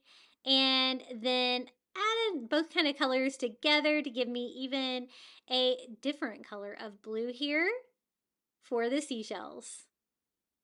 Once I get those dried, I do want them to look coastal, farmhouse distressed slightly. So I just take a chunky brush with a tiny bit of ivory paint on there and just give them a quick dry brush to give them that coastal farmhouse charm. And I ended up ditching one of the little sea turtles there because I didn't think I would need it. So now it's just a matter of attaching our ornaments. Since we're just attaching to burlap, it's super easy. All you have to do is glue the little wood sea creature shapes right onto the burlap. And I'm going to do it kind of the areas here in between their little netting garland. And we're going to alternate these different shapes all around the little Christmas tree. So super easy, just a dot of hot glue and kind of keep them random, trying to mix up the pattern. As I work my way down the little Christmas tree, I want to kind of decorate pretty much all over where you're going to be able to see them. Another little sea turtle here, and finally a dolphin down here. And I think that's enough little beachy ornaments to decorate a little burlap tree. It is coming together nicely. Now, since it's a Christmas tree, I did want it to have a tree topper. And there's nothing better for Coastal Christmas for a tree topper than a starfish. So I'm going to use one of the little Dollar Tree starfish. They are made out of like white plastic, but I'm just going to give mine a little bit of an ivory finish by painting it with some ivory acrylic paint. Just gives it a little bit more of a realistic, like bleached out starfish vibe. And I just got back from Key West on vacation with my son for his birthday, and there was was it Shell World? Shell World there. I said, do not let me go into that store, and I like evaded it. And then my son was like, no, I really want to go in that store. And then he got me to go in this giant shell paradise. I was really good though. I did get some shells there, some fun things like urchins and stuff like that, and a lot of fun starfish and shells. And so I can't wait to craft or display all of those. Now for the bottom of the little tree, I'm just using Dollar Tree brown rope and just gluing a little border here just to kind of finish off the bottom. It's going to give it, another texture, another fun little coastal vibe, and kind of finish off the very bottom of that to make it look less like a party hat down there. And then now that we have our little tree topper all painted ivory, we can hot glue that to the top of our tree.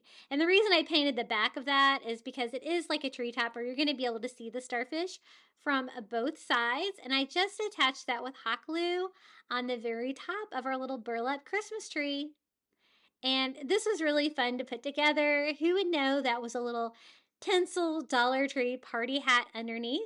The burlap definitely gives it a beachy vibe. And if you don't want to decorate yours coastal, I think you could pretty much decorate that with whatever you wanted. You could even do little globes on there if you wanted to do a more traditional feel. But this is how it turned out. Again, you do have to pleat your burlap if you're going to use that burlap ribbon to get that great conical shape like that. But it kind of gives it a little bit more character and charm like that as well. Okay, our next DIY, I have one of these little mermaid tails. These came like with a couple mermaid tails. They have them in the shore living line every year. And I saved one for an ornament. And I thought we could pair it with some of this deco mesh from the Dollar Tree. I think this kind of looks like water. It's like light blue with like the white speckles in it. And it just gives me like an ocean feel. So I thought I could kind of combine the two together to make a really beautiful ornament. These little mermaid tails are the perfect size for an ornament, and they already have a hole in the top to hang them as well. So I thought it was just screaming to be a coastal ornament. So I was trying to figure out how I could do this. I was thinking about just kind of attaching the deco mesh around it just to give it, some more texture and material. So I'm just going to kind of lay my mermaid tail on there, kind of sketch out, a frame around it so I'll know how to cut that out, how much fabric I'm going to need. I just draw that on there with the Sharpie and then go in there and cut out the fabric. Now that's just going to be like kind of a background piece to this ornament. We are going to decorate the little mermaid tail to make it super pretty for our Christmas tree. Now, the one thing I like to do with these mermaid tails is to add texture to the scales on the tail. But I'm going to paint mine first and then go back and add texture. So I mixed some like Caribbean blue and ivory together to give me this very light color. And then I kind of wipe off the excess paint so I can still see like the mermaid pattern on there. I'm also going to go ahead and paint the back of it just because it's an ornament and it's just going to make it have a finished back. Then I go in there. This time I'm using my fine tip hot glue gun so I can get a little less hot glue. And we're just going to draw that mermaid scale pattern on here. And it's going to give us a great textured surface to bring out the scales there on the mermaid tail. And it's one of my favorite things to do with any of the wood mermaids from Dollar Tree. I think it just gives it a really fun feel. They also have like these little fins here on the tail. So I'm going to go in and kind of outline those too to give little ridges down here. And as long as your paint's thin, you should be able to see your pattern through there just fine. I love these little signs. There's so many different things you can do with the little mermaid tails. And you get like, what, 2 or 3 of them on a string? I love them. Now, once the hot glue set up, you can see the texture. So I just distressed it with a little bit of ivory to bring out the texture. I'm going to go ahead and put a hanger on there too while the hot glue sets up on the tail fin part. Just using some of that blue and white twine again. I think that looks really beachy. And tying a knot there on top. And I think our hot glue has started to set up. And I'm going to distress this part with ivory as well to bring out that great texture down there too. And it just looks very weathered, very coastal farmhouse, and just an easy way to paint the little mermaid tails. And of course, I love the beachy blue color. So now we can just attach that deco mesh to the back of it. It's going to make it look frilly, just add, a little bit of texture and fun to our mermaid tail. And I'm just going to hot glue that straight to the back. And lay that right on top. And then I'm going to distress this a little bit more just to kind of cover up the hot glue. I don't really want any of the clear hot glue showing. I want it to be more of an ivory thing. And then for a Christmas touch, I thought we could add maybe some of the Dollar Tree jingle bells just for fun. So I'm just going to grab a couple jingle bells and we can string those up with that same twine and tie those to our mermaid tail just to make this a little Christmas mermaid tail. And they're easy enough to tie like a knot on. I did it on both ends so that I could go around and tie that right there to the hanger. And provide another little cute touch to our little mermaid tail. What do you guys think? I like the deco mesh. It definitely kind of reminds me of water. And it's just kind of a way to make the little mermaid tail a little bit extra special. And I love the little scales on the mermaid too. I think they're super fun. Very beachy, and this looks great on my coastal Christmas tree. Okay, up next, I found this great sign at Target Dollar Spot for $3. It's just a chunky wood sign, but I thought this would make a really good trivet, because it's so thick. It's made out of wood. So I wanted to do a trivet for my kitchen. It's got a green leather handle on there, so I thought that kind of made sense too. And I designed this fantastic image to put on the front of it. So I went ahead and printed this out on cardstock. I'm going to try to sketch this on with a pencil, kind of working around the handle. And I had it say Aunt Bethany's Jello Mold Company. And I did a green Jello mold. And as you can see, it is covered in cat food, cat treats on the top, just like from the scene from the movie. So I thought that was so fun. I had a great time designing that image on AI. And then I did like a red and green Christmas plaid background. And we're just going to try to cut this down to size. Now, I'm going to Mod Podge this on that Target Dollar Spot sign, but I didn't think Mod Podge doesn't hold up over like 110 degrees for the top. So I did have to seal the top a little bit differently because I want to be able to put hot dishes on this in my kitchen because I want to actually use it. It's super cute. But I can Mod Podge this part, so I'm going to go ahead and do that. I do a thick layer of Mod Podge all over my little chunky sign. And again, I designed that as a square, so if the only thing you can find is a square, it would totally work as well. And of course, I'm going to include this free printable for you. Once I get a good coat of Mod Podge on there, we're just going to lay it on here, kind of smoothing it out with a paper towel, trying to get really good adhesion. I don't want any bubbles or anything like that. I want everything stuck down to the little hot plate. And I love these signs. I think they're so cute. I also kind of wanted to rough up the edges, making sure that I didn't have any paper kind of hanging over the edges, but I wanted to kind of distress it to make it kind of look more old and used, something that Aunt Bethany would have. So I went over all of my cardstock with the sanding block, just kind of roughing it up a little bit, giving it just a slight weathering. It was a little too perfect. Now, once I got that on there, again, I don't want a Mod Podge on top because I want it to be heat resistant. So I was reading that polyurethane, clear polyurethane, does a good job of holding up to heat. So I'm just going to put a paper towel over my leather handle here. And we're going to go over and spray this with a couple coats of polyurethane. It also brings out all the pretty colors and everything in that design as well. And it's super stinky at first, but it's going to seal it. And supposedly this will hold up to heat. And I'll have to let you know how that turns out. I want it to be really good and sealed though, so I did go over it with a second coat. And that is like a matte finish, so it shouldn't be too glossy or anything when it dries. And here it is, Aunt Bethany's Jello Mold Company. And look at that hilarious little Christmas Jello mold with all the little cat treats all over. And it is super fun. We all love Aunt Bethany. She's so funny in that movie. And her Jello mold, Cousin Eddie really enjoyed. Cat treats and all. Okay, for the next DIY, we're going to use that little nativity scene from the Dollar Tree and make a really fun coastal Christmas sign.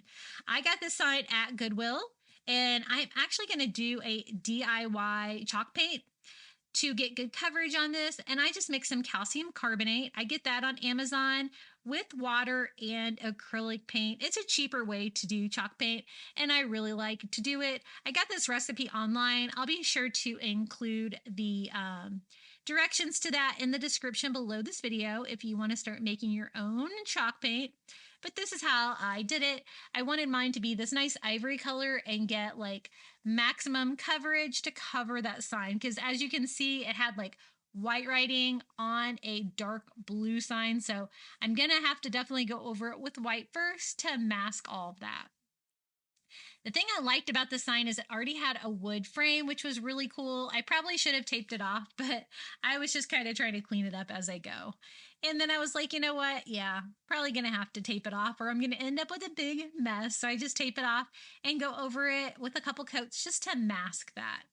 I'm also going to paint the nativity scene from Dollar Tree with that same ivory color of chalk paint.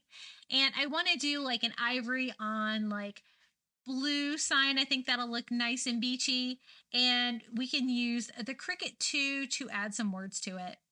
Now, as you can see, even though I used chalk paint, I'm still getting, some of the words coming through, and I had to go over it with another coat to make sure that you couldn't see anything like that. Now, this is the color that we're going to use again. It is the Misty Ocean by the Mondo Llama brand from Target, and we're just going to go over the whole sign with that. So it'll have a wood frame, it'll have that beautiful bluish green background, and then we'll have the ivory pop up against it with the nativity scene from the Dollar Tree. So even with my Dollar Tree painter's tape, I did have some bleeding there. Now for the design, I just went on Cricut Design Space. If you have a membership, you can get access to free files. And that's what I did. I just pulled up something pre-made that said, "Oh, Holy Night." I thought that would be perfect. And I'm using my Cricut like stencil vinyl again. I also did this star image on there for a little nativity Christmas scene. And I thought we could hand paint that on the sign, but then add the wooden pieces as well from the Dollar Tree. So I'm just going to use my favorite paper, transfer paper, and we are going to apply that to our sign. Even though it's a freshly painted sign, I'm going to be able to put that right on there. And if I do get a little bit of damage to the paint, I don't really care because I'm kind of going for a coastal farmhouse vibe. So I just tape it off with painter's tape to kind of protect my surface back there. And then using a makeup sponge, I'm just going to lightly tap that ivory chalk paint all over to hand paint that sign. And I did a total of 2 coats to make sure it was bright white and gonna pop against that blue background. And let's go ahead and pull off the stencil and see what we've got. I did have a little bit of damage there, probably because I had just painted that surface and I was crafting away. I probably wouldn't have had that damage if I would have let it dry a little bit better, but that's okay because we're going to distress it anyway. So we're going to see if we can kind of save this, but I'm kind of okay with that. Now, for the scene, we're just going to leave all of the stable, the wise men, Joseph and Mary, baby Jesus, all of them in that like ivory color. I did go over the whole thing, distressing it with some sandpaper. And then I did go back with the original color and just touch up some areas because it was a little more distressed than I would like. I wanted it to still be where you could read it, you know? But good enough. And then once I get it all touched up, I also try to like just kind of rough it up a little bit too. I'm going to put like the manger over here and put the wise men over on the left side. I think that looks really cute. So just a fun crafting idea. You can use this little nativity set scene from the Dollar Tree, and you could use any kind of sign you have. You could use a Dollar Tree sign if you wanted. I just used this thrifted sign. I like the fact that it had a frame built in, and I can just stand this on my shelf. It's going to look great for decor. I just hot glue baby Jesus down here, and then there's plenty of room for Joseph and Mary as well on each side. I just kind of layer them so they kind of stick out a little bit for like a little bit of a shadow box effect. And it's not perfect with the painting on here, but you know what? It's pretty good. Now, I use that same Misty Ocean color to distress my ivory characters just slightly to kind of give it that coastal farmhouse vibe and kind of make it look a little bit older and more distressed. And I kind of go over everything with that color too. Just a very light dry brushing. Also, I'm going to try to clean up my frame a little bit here because I think the way the frame was built, taping it off, it still wasn't great. I had like kind of paint like kind of seeping into the seams, but we're going to clean it up a little bit there. And here it is, our little coastal farmhouse, Oh Holy Night sign. I love the color combination. I think it's so pretty and the beautiful image of the birth of baby Jesus. I love this for Christmas and just a fun coastal Christmas decorating idea for you. And this is how it turned out. Now, for this one, I wanted to try some of the Cricut holographic vinyl. This is the holographic blue. I think I've had this roll forever, but I never really had a use for it until now. I wanted to do mermaid scales on a little Christmas ornament. I picked this up at Target Dollar Spot. It's a gift topper, but it was only $1, so even cheaper than the Dollar Tree. And we're just going to kind of convert it and make it into an ornament. All I had to do was kind of cut it down, tie the knot off, remove some of the wood beads, and now it's an ornament, which makes more sense to me. And then I cut out mermaid scales using the holographic Cricut vinyl. And again, I will include this SVG that I designed for you in this round pattern to cut out the perfect little mermaid scales. And I'm so glad I decided to use holographic because it is so sparkly and cool, just like you would think mermaid scales would look. So I'm just going to, again, use my paper transfer paper and transfer all the vinyl over to that. And I'm just going to cover the entire like wood ornament with the mermaid scales. Super easy to do, and it turned out so fun. It takes this little plain Christmas ornament from the Target Dollar Spot and gives it a coastal vibe for sure. I made it slightly overlap the little line edges on there, so just trying to line that up so it will be like completely even on both sides. That's the only thing about the paper transfer paper. It's a little hard to see through it, but again, it is my favorite. And I just scraped that on there, and there's our little holographic mermaid scales. How fun are those? Super cute. I'm not going to seal it or anything because I don't want to take away the sheen from that holographic vinyl. I think it's pretty secure, and you can see how much that shimmers and shines. That's going to look so great with all my Christmas lights, making it sparkle on my Christmas tree this year. But this is a fun way that you can take something really cheap, like one of these little Christmas ornament tags, and make it into a fun little Christmas ornament. I love the mermaid scales. It's like one of my favorite patterns. I think it looks so fun for a coastal Christmas. For the next DIY, I wanted to make a cute little Santa pillow. And I found this table runner at Dollar Tree for $1.25. It's got like the Santa suit on it, right? With like the belt. And I thought that'd be a cute pillow since I really didn't need it as a table runner. If you guys have seen my table, I made it into a melting snowman. So much fun. But what I want to do is just try to use like the red and the belt. I thought about leaving the white part on it, but it would make it long and I really want it to be square. So there was a tag on there, so I just go ahead and remove that so that doesn't interfere, but we're going to make a really simple no-sew Christmas pillow. I've already made one this year with the Santa hat chair covers, like a large one for my sofa, but this is going to be like for my hall tree and my entryway, just to bring a little bit of Christmas cheer into my entryway. So I just have it folded over. It's the same on both sides. I have the ends folded like that. And what I'm going to do is cut the white part off and then cut it into a square. So I have lots of red fabric left over for other crafting if I need it to. And so I'm just going to fold that up and cut it. The only thing I struggled with was trying to cut this straight. But I'm just going to go ahead and cut it off, and then I can always trim it up because obviously I didn't cut it very well. I'm also going to do the same thing here on the back side. So it's going to be like a reversible pillow. It's going to be the same on both sides. I guess if you wanted to make more than one of these, if you had more than one area to put this, you could use the excess fabric on there and have that be the back as well. And that way you can make two with one of the $1.25 runners. So I just straighten that up. That looks better, and trying to keep it all aligned here. I think about here would make it square. I'm not going to measure or anything.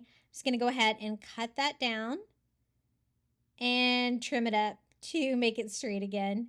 I love the fact that the sides are sewn, so I don't have to do anything with those. And it's just going to be a quick, easy pillow. I'm going to stuff it with one of the packages of polyfill from the Dollar Tree. You could also use, any kind of pillow fluff you have from an old bed pillow or something like that. And I do love the fact that Dollar Tree has started to carry polyfill now. I think that's handy and inexpensive. So I have both of my panels cut. Again, I'm going to trim this up to make it look straight because you're going to be able to see that seam in the final project. And then go ahead and put this together. I think this is just another little fun touch. And easy. All you got to do is use hot glue, no sewing involved with this Christmas pillow. I just start there on the sewn end to glue. It's a little bit easier to glue on the seam side because it gives you a little bit thicker material there. And then I go ahead and glue here, trying to make sure I get that matched up. And the fabric is kind of straight across. And I'm going to do the top and the bottom of the pillow that way. And I'm going to make a little pocket where I can stuff it. So after I get the three sides glued together, I'm only going to glue half of this one. That way I have an opening there to put in the pillow fluff. I really hope you're enjoying these Christmas DIYs today. I wanted to give you some last minute ideas. If you're like me, I'm so behind on Christmas decorating. My family is going on a cruise for Christmas, and so I have so much stuff to do. But you know me, I can't not have my house decorated for Christmas. It has to be, even if we're not going to be here that week. So I'm going to go ahead and put polyfill in there. I needed more than I thought. I needed a whole package to make it nice and fluffy. And then once I get it all in there and properly distributed, I'm just going to hot glue this shut. Now, it's not a very big pillow. It's definitely small compared to the Santa hat pillow that I made here on my channel, but I think it's a perfect size for my entryway, a decorative pillow, not necessarily like a functional pillow. Isn't it cute? I really kind of like the size of it. I think it's sweet. This is what it looks like there on my hall tree in my entryway.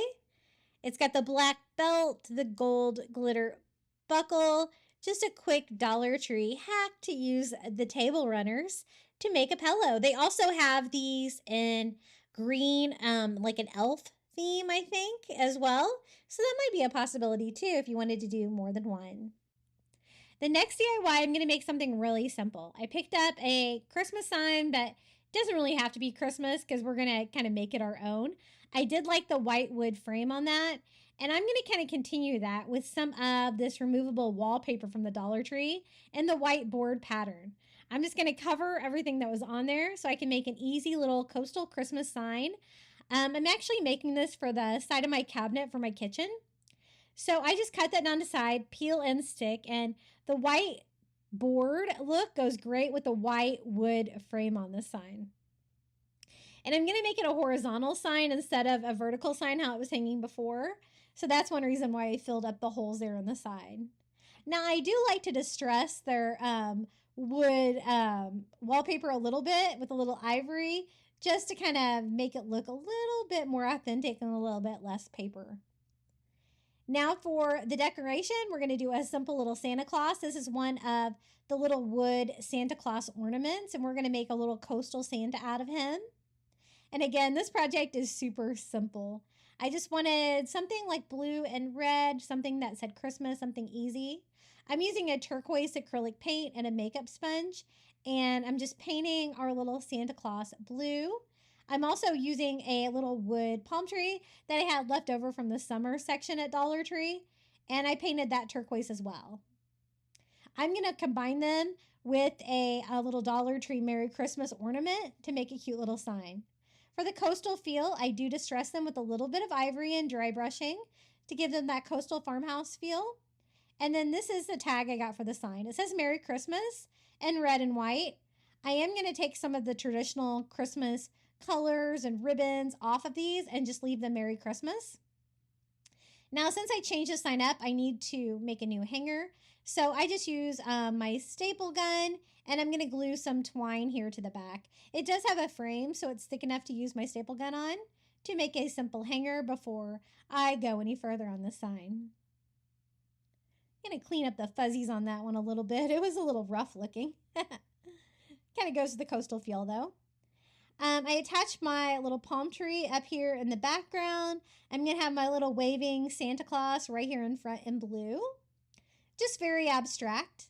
I'm going to cut down one of the wooden dominoes from Dollar Tree just to make a little bit of a spacer to make them stick out a little bit like the palm tree did, because the palm tree was like a sticker. And then I can do the Merry Christmas tag signs up here in the corner.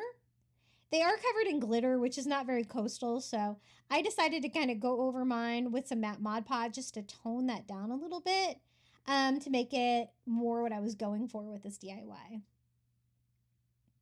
And we are going to cover up the end of the tags there that look a little rough from the glue that's on there from all the decor we removed.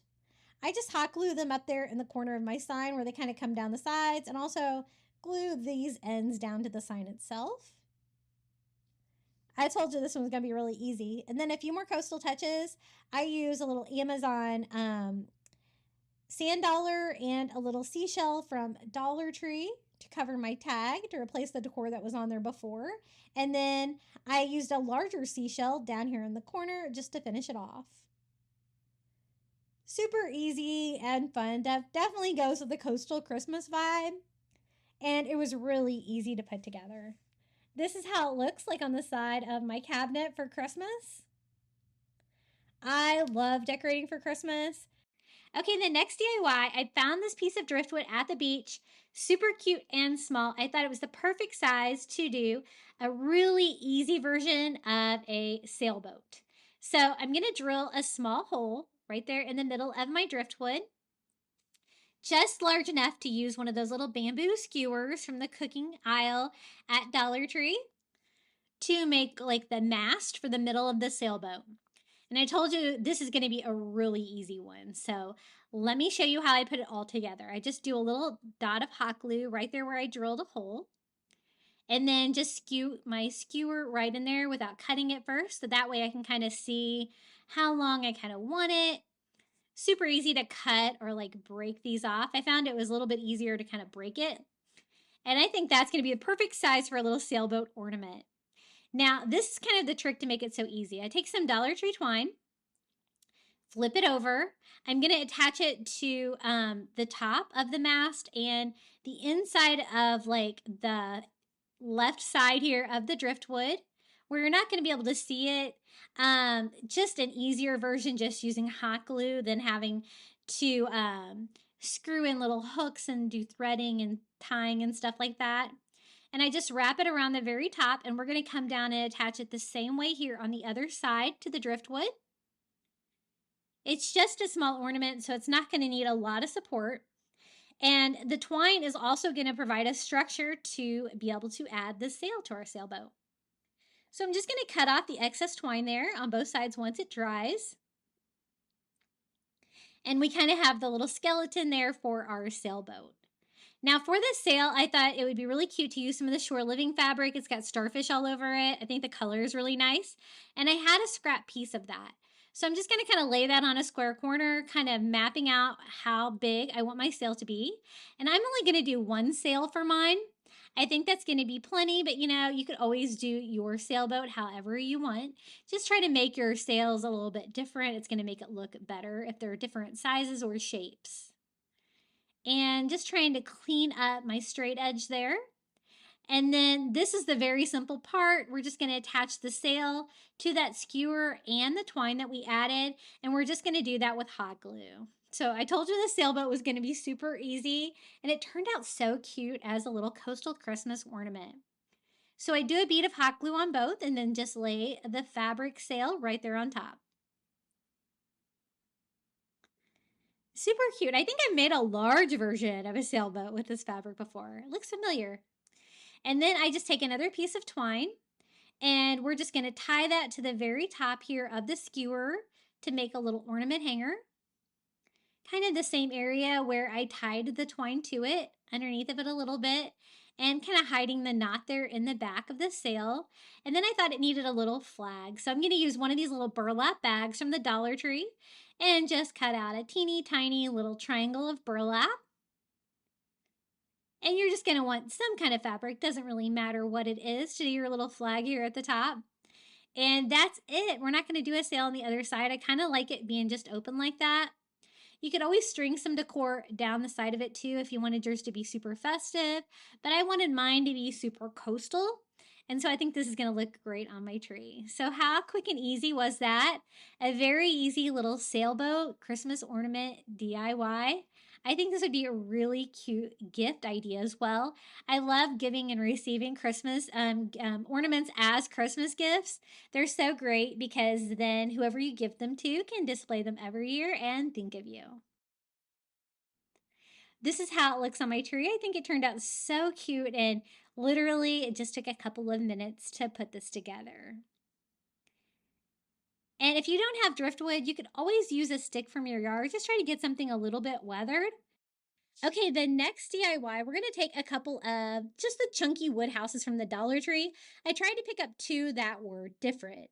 One's taller, has a chimney, and one is wider, shorter. And we're going to do some little Scandinavian Christmas inspired houses. I've seen these for sale a lot where it's kind of like a real wood with like a beautiful design painted on it with white. So we're going to try to recreate with Dollar Tree. So Antique Wax by Waverly I think is going to be way too dark. So I start by mixing it with water to dilute it down to make the stain lighter. Now, since these are going to be like little chunky houses that I can sit around in my Christmas decor, you're going to be able to see them from the front. You're going to be able to see them from the side. So I'm going to have to go in and stain all the surfaces. But as you can see, since they are made out of real wood, they're going to stain beautifully. And I just go over the front of it with my diluted stain and wipe off the excess with a paper towel. And I will have to go ahead and try to stain the sides as well. Just kind of cleaning those up with a paper towel as I go. Now, this is going to be the front side, so I'm going to go ahead and do my most perfect stain on this side. So I do this one last. And I stained it. I found that this side, they didn't stain quite as dark as I wanted, so I just added a little bit more Antique Wax by Waverly into my water to make it a little bit darker of a stain, and I was happier with that because I wanted something that would contrast with the white paint. Now, I was thought about going on my Cricut and making a really intricate Scandinavian design of a house, but I thought, let's be creative and make it ourselves. So I'm just using a white paint pen. I'm using Posca. They're my favorite paint pens. I have them linked in my Amazon shop below. You can get them on at Target, but I find that they're cheaper on Amazon. So be sure to check those out if you're in the market for paint pens because they work so well. And I use white all the time. So this is probably my favorite one. So I'm using some references online for how I kind of want my house to set up. I kind of Googled an image of little Scandinavian wooden houses, and I just drew a simple door on and some simple windows. And my windows were not perfectly level with each other, but hey, this is going to be like folk art, right? We're going to make our own thing. I'm just going to go over it, making sure everything is nice and bold and white. And then I'm going to do a line here using a ruler for the top of my little house. And you can decorate yours however you wanted. I thought I had plenty of room here under the windows, so I did two little triangular like Christmas trees and then some smaller ones next to it. That really goes with the Scandinavian feel.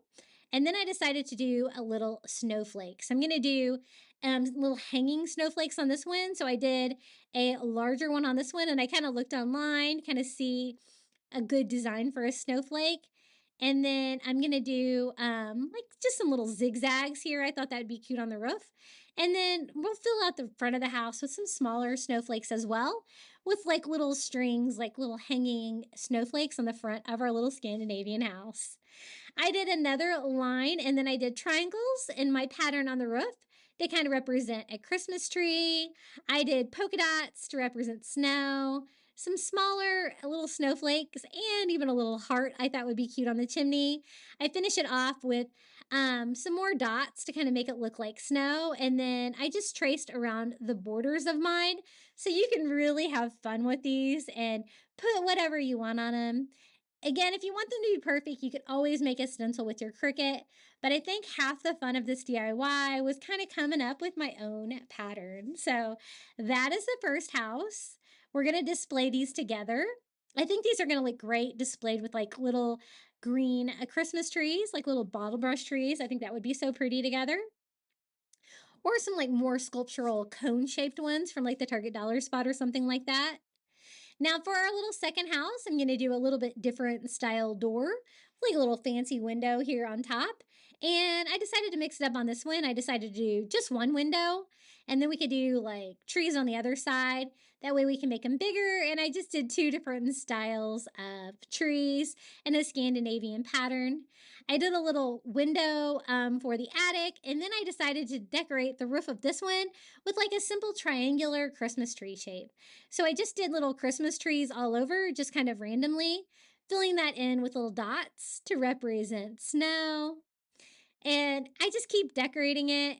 I did zigzags, and then I did stars. That kind of reminds me of Christmas too, right here in front of the house. And a few more dots for snow. And we're going to sketch out the sides of this one too with my paint pen just to kind of outline it and give little trunks to all my trees and kind of make my zigzags a little bit sharper. But how fun was this? I loved making these myself.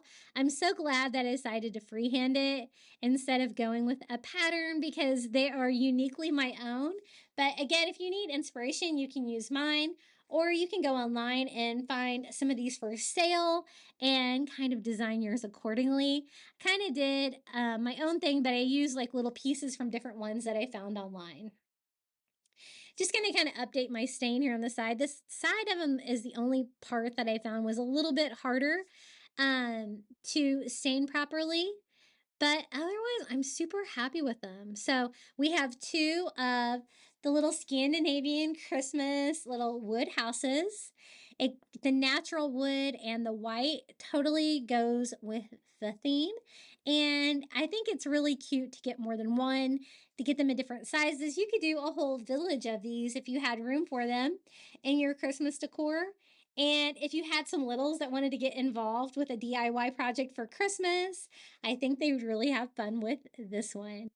I picked up one of these little felt crabs at Dollar Tree in their summer section, and I have a couple of the long signs in white.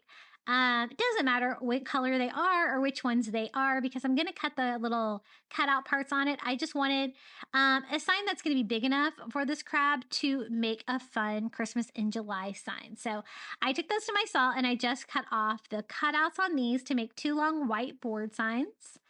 The white color on these is not great, so I'm going to have to go in and paint them anyway. That's why I said it doesn't really matter what color you do. I'm going to flip them over though and go ahead and attach them together first. So I'm just going to make like a little palette board sign with these, just using some popsicle sticks. And these Dollar Tree thin signs can be kind of bowed. This one isn't quite really. I was trying not to burn myself there with the hot glue. Crisis averted. And I'm just adding hot glue to the top and the bottom of each popsicle stick and bracing them on here. Better too many than not enough. So I'm just going to kind of do a total of 7, it looks like. Just kind of spacing those out on the back. And it gives me a little palette board sign that we can get started with for this crab DIY. Thought I was looking everywhere for a crab. I thought this would be great. And this crab sign from the Dollar Tree is perfect. It's a summer item that should be readily available and you can recreate. So I just use white acrylic to try to brighten this up. At first I used this white acrylic from Dollar Tree. It's kind of like water. I just do not like their acrylic paint. I don't have a lot of luck, and I found that it was not covering as good as I wanted it to. So I switched up to some regular white acrylic, and just using a chunky brush, I'm just kind of distressing all over until I get a good coverage. That board had like a slight gray tint to it, and I really kind of wanted it to be white and not gray. And I'm also painting the popsicle sticks that you can kind of see from the back. While I'm painting this white, I'm going to be using the back of my crab because I don't really want the glitter and stuff design that's on that. And I wanted to make a fun like Santa Claus sign because, you know, a crab has claws. I thought that'd be really fun. But I just kind of wanted a nice beachy background for this. And I'm not going to make this a hanging sign. I'm going to have it a stand-up sign. But you could totally convert this really easily into a hanging sign if you drilled a couple holes in the top. So again, this is that crab sign. He has a little bit of glitter on him. And you could use that side if you wanted, but I kind of wanted a blank canvas crab, so I'm going to use the back of it like that. So it's, as you can see, it's almost a perfect size with 2 of those boards together with a little bit of space in between them to house our little crab here. And so I am just going to do a layer of Mod Podge all over the sign that we just made. And nice and thick because this is kind of a big felt piece that we're trying to attach here. And again, I think the Mod Podge is going to work better than hot glue. I don't want it soaking through my fabric, and it worked just fine. You could probably also use tacky glue from Dollar Tree to attach it. You just want something that's not going to soak through and be like visible from the front of it. I do have a few holes there in the top of the crab from the hanger, and I will disguise those a little later in the project. But basically, I just kind of wanted a blank crab like that. So that's one reason I wanted to use the back of it, because I wanted to go in with my Cricut. And again, I'm using matte white vinyl from the Dollar Tree, and I will share this Cricut cut file with you as well if you want to recreate this. And what I have it saying is, here comes Santa Claus.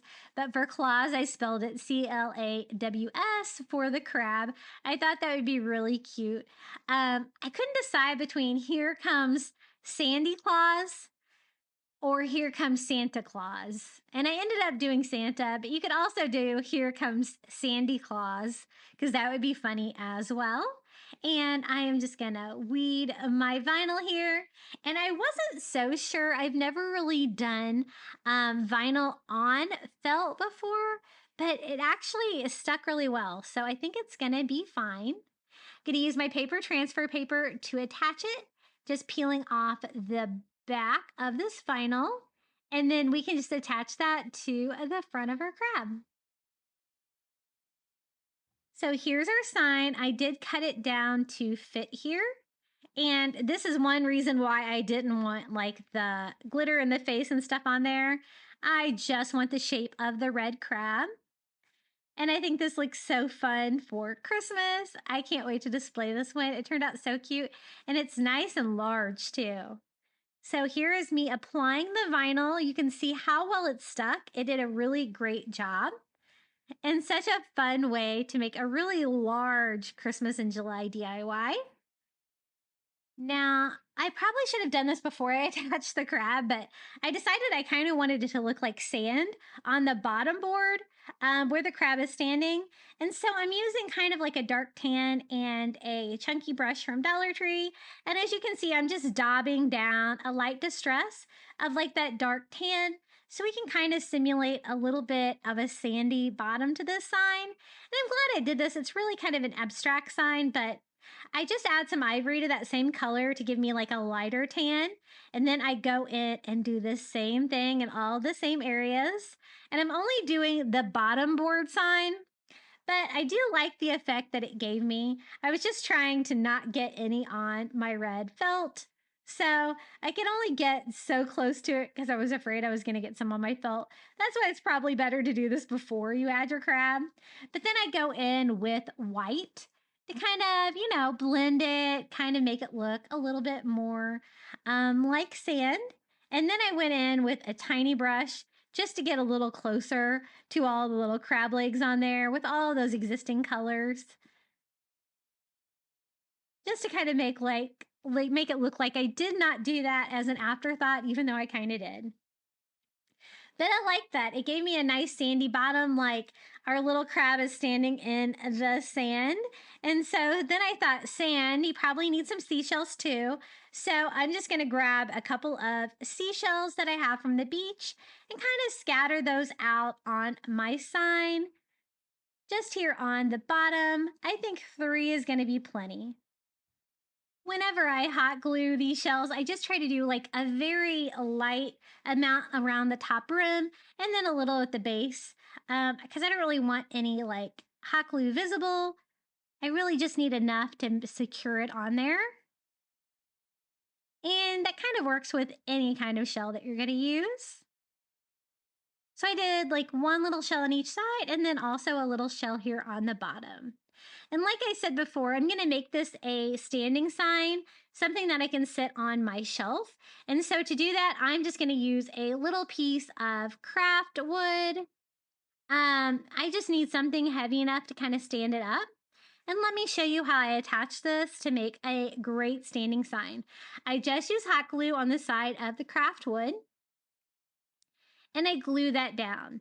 Now I make sure I leave a tiny lip on the bottom of that sign before the little brace, so that way it will slightly lean back a little bit and it will sit properly on my shelf and it won't want to tip over or anything like that.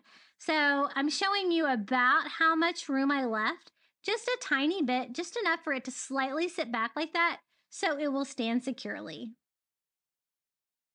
And I think this looks really cute. The only thing I still need to do on there is to cover those little holes on the top of my crab because that kind of bothered me.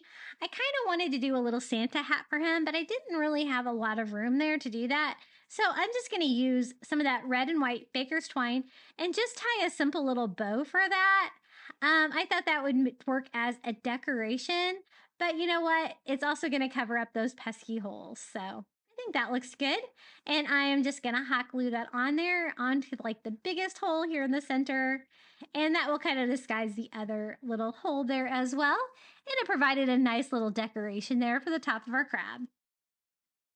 But a little Santa hat on there would be super cute too, if you wanted to try to make one. But I think this DIY turned out so cute. What do you guys think about my little Santa Claus? It's totally coastal, it's totally summer, and it's so much fun. I'm so glad I decided to do like the sandy texture on the bottom. I think that looks really cool. You could even do that on both boards if you wanted to, or you could do the top board instead of white, you could do it like in an ocean blue. That'd be really cute as well. But I think he turned out really cute, and I really liked using the vinyl on the felt because a lot of times they have those felt items at Dollar Tree and you don't really know what to do with them, right? Now for the next ornament, we're going to use just a clear, empty plastic ornament from Dollar Tree that kind of looks like an upside down jar. And then one of their little fairy garden gnomes. This one is like a little beach scene with a surfboard. I got this summer at Dollar Tree. It says it's 5 o'clock somewhere. And I thought we could turn the gnome into Santa Claus. So I'm just taking a red paint pen and we're just going to make this little gnome's bathing suit red instead of yellow. He's already got a red hat, so I think he kind of looks like Santa Claus already. Just a matter of switching the color of his shirt. Now, these normally come out in the summer, but if you're lucky, you can still find these at Dollar Tree. I've still been finding some of the beach ones because they, kind of just leave them with the fairy garden stuff and every season kind of mix them all together. Now, I thought that I didn't have great coverage, so I decided to go back in there with a little red acrylic and a tiny brush just to make sure that I got all of the yellow covered up. The paint pen was a little hit or miss. And see how he already looks like Santa? He's got the little red Santa hat on. He's already got the white beard, so it'll look like Santa at the beach saying, "It's 5 o'clock somewhere." And I thought that would make the perfect addition inside this little jar ornament. We can attach it to the bottom, and I kind of want to lift him up a little bit, so I'm going to use a couple of those little wood blocks from the Dollar Tree to glue to the little lid to boost him up because I want to fill this with some Dollar Tree sand to make it look extra beachy and fun.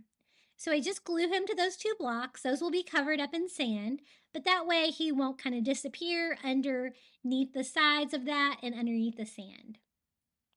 Now, I don't really like the look of the plastic lid. It looks a little cheap. So I thought we would make it look coastal by covering it with twine. So I'm just using hot glue and we're just going to wrap the lid with twine.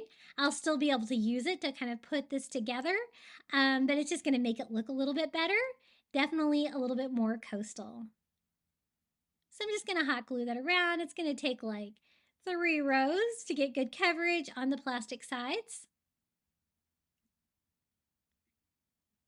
And then just kind of cleaning it up a little bit with a flame.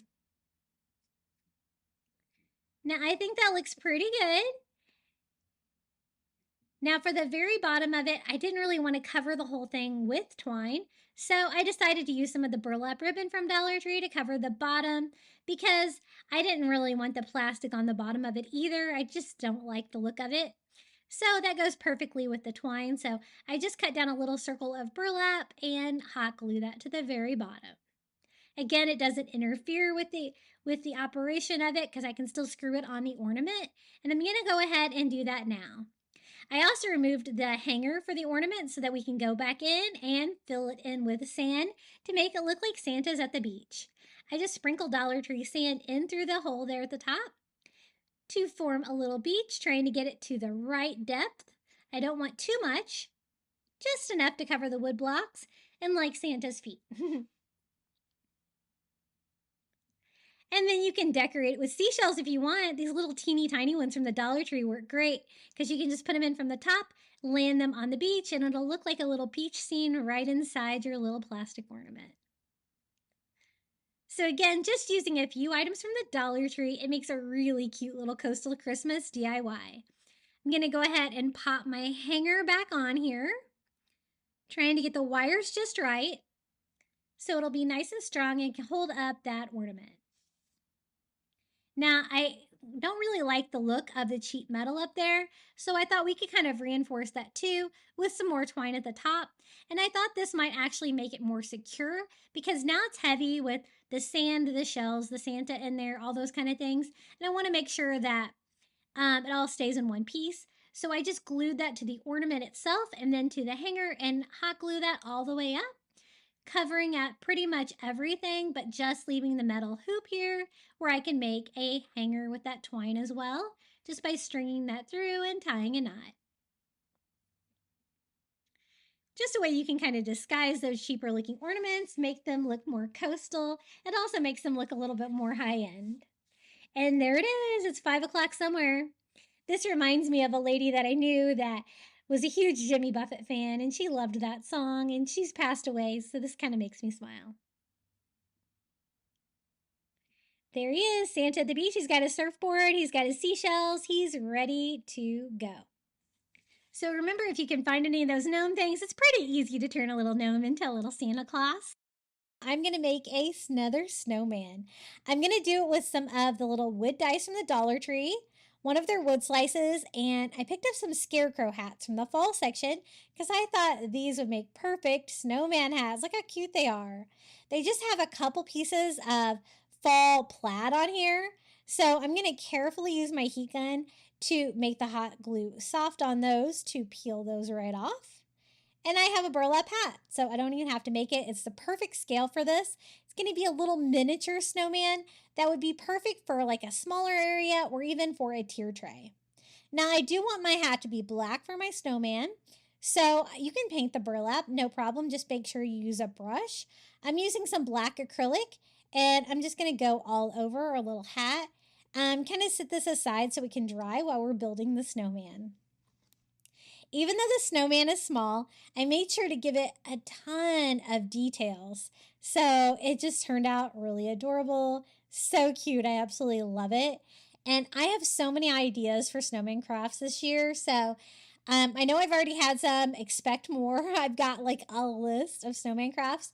I think snowman crafts are like one of my favorite things for Christmas. Maybe even more than gingerbread. I don't know. Might be a tie. I put some hot glue here on the wood slice. This is just one of the wood slice like coasters that I got from the Crafter Square at Dollar Tree. And I also got these little wood dice on there. When I glue the three pieces of the snowman together, I turn to the middle piece a little bit just to give it a little bit more character, and then that will be the head of my snowman. I just attach everything together with hot glue. I thought it would be easier to glue it before I start painting it. Again, everything's going to be white and snowy because it's a snowman, so I'm just using some Snow White apple barrel acrylic paint and a brush, and we're going to paint these little wood dice. You could make a bigger version of this with the little wood cubes, but I kind of like the rounded shape of these. They're almost shaped like a die. And I think it gives you a little bit more rounded edge, you know, because snowmans are normally round. But I like the kind of square take on it. It's kind of fun. So I'm just painting the base and all of the wood cubes. I want to make sure everything is white. I'm only going to do one coat. I don't care if a little bit of the wood comes through. It'll give it a little bit of a rustic vibe.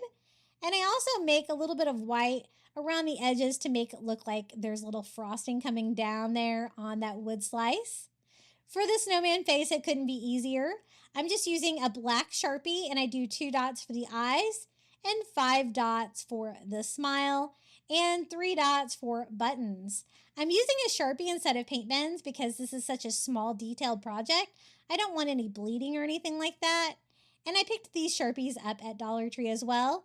I do orange for a cute little carrot nose just by doing little lines, making it smaller towards the right. Then I went outside to get some twigs. As you can see, they're wet. So I went out there in the wet soil searching for some little teeny tiny sticks. And I was able to find some. Since he's so small, he needs some really small little arms. So I'm going to cut them down about the same length. I think that looks about right. And simply going to attach them with hot glue. They're so small that I think they'll stay put. I do just make sure that my hot glue sets up before I start on the other side. I don't want that falling off. And I'm also going to add a lot more fun little snowman details to him to really make him special. And this one, as you can see, I'm kind of tilting them up a little bit. I think it looks a little bit better when the little sticks point up a little bit instead of straight out. Just making sure that hot glue is set up on those, and then we can decorate him further. For this scarf, I'm going to use red and black, like a gingham or buffalo check ribbon from the Dollar Tree. I'm going to see how long I need it to be. Now, this is too wide since this is so small, this little snowman. So what I did was I just cut the ribbon in half, making a skinny ribbon. And it did fray a little bit, but that's okay. It's going to kind of give it the look of a scarf. I just take off any of the fraying that was on there, and I wrap that between the head and the body of the snowman. And I want to wrap it around like a traditional scarf. So I pulled it like a little shorter on this side. I'm going to attach it with a little hot glue right here, kind of on his little snowman shoulder, making it go down and not to the side. I wrap that around his neck all the way. I'm going to attach it with a little hot glue here and in the back to make it go exactly where I want it to be. And then I want it to kind of go straight down in the back. And this one I want to make sure it kind of goes straight down here in the front too. So add a little bit more hot glue here to the side just to make sure it hangs exactly the way I want it. And he's looking so cute. I think that red and black plaid is going to look perfect with the black hat that we painted for the snowman. Now I wanted to give it a little bit of snowy texture. To do that, I'm using some of the Dollar Tree Epsom salt and just school glue. So easy to do this. I just want to make the base of it a little bit snowier. So I just put some piles of school glue around here. And then I'm going to sprinkle that with Epsom salt. Be sure to put something down. This does get a little bit messy. And I didn't know Dollar Tree had Epsom salt. Either that or I didn't remember. But I was glad to find it there because I think it makes the perfect snow. Especially when combined with glue, it really gives you a slushy look. So I did that along the base of the snowman to look like he is standing in snow.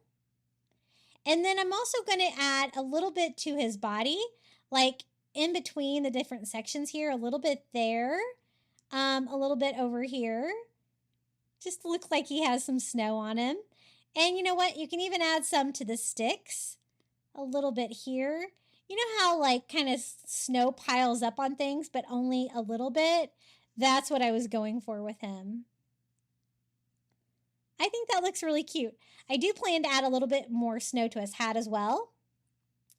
It is dry. I did go over the inside of it too to make sure the brim of his hat on the underside is black too. And then we're just going to attach that to the snowman hat with a little bit of hot glue.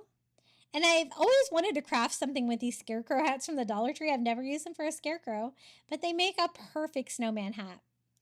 Again, I want some snow piled up on his hat, so I add a little school glue to that. Just sprinkling the Epsom salt and kind of making it like drip down his hat too. I think that looks cute. And maybe a little snow over here too. So this snowman may be small, but he has tons of charm and details. And I absolutely love how he turned out. He's so cute.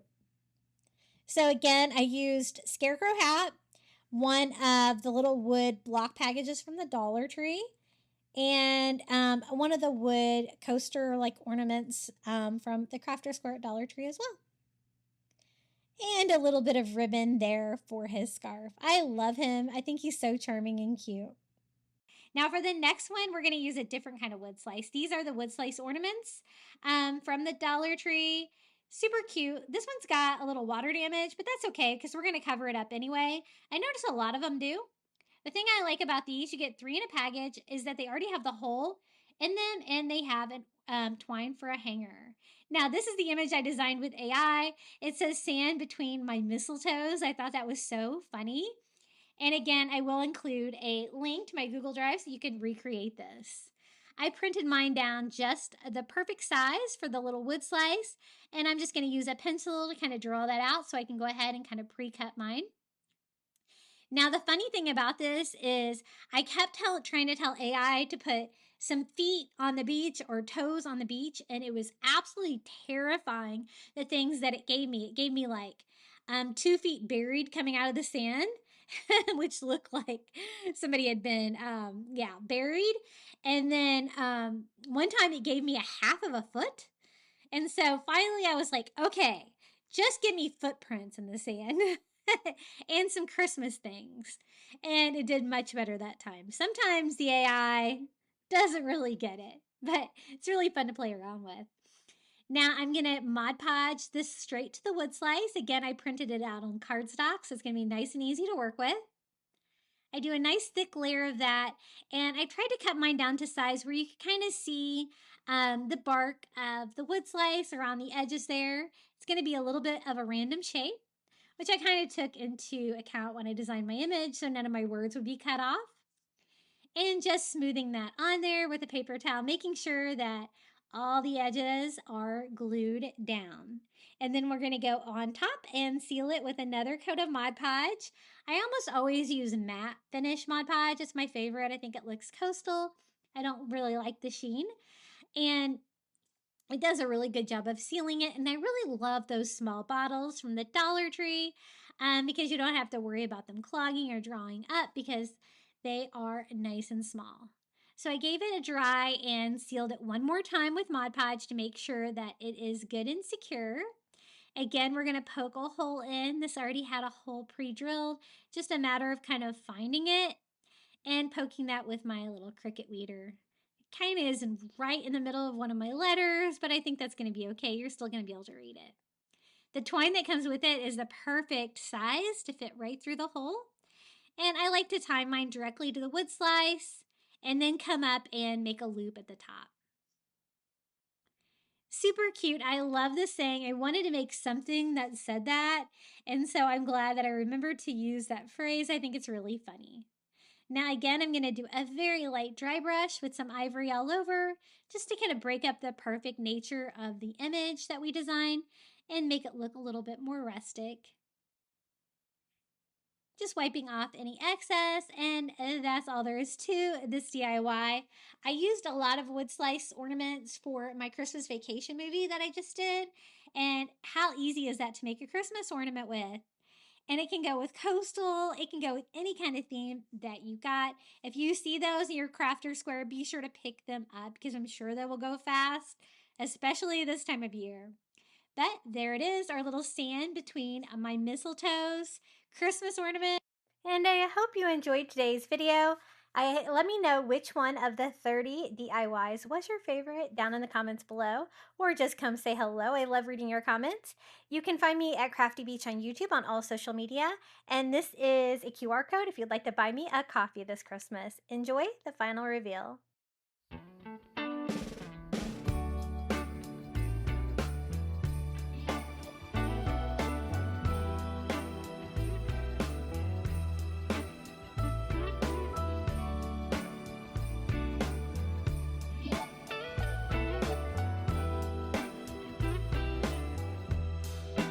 Merry Christmas, baby.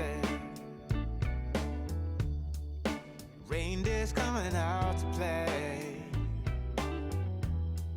Santa Claus is packing the presents, making sure you've been behaving okay. Merry Christmas, honey. Yeah. The snowman's dusting off his hat, putting on the show for everybody, to give them a smile that lasts another year. There's something that happens when sleigh bells are ringing, when December ends, when the children are singing, yeah. It's Merry Christmas, baby. Ooh, yeah, there's room at the table for big and for small.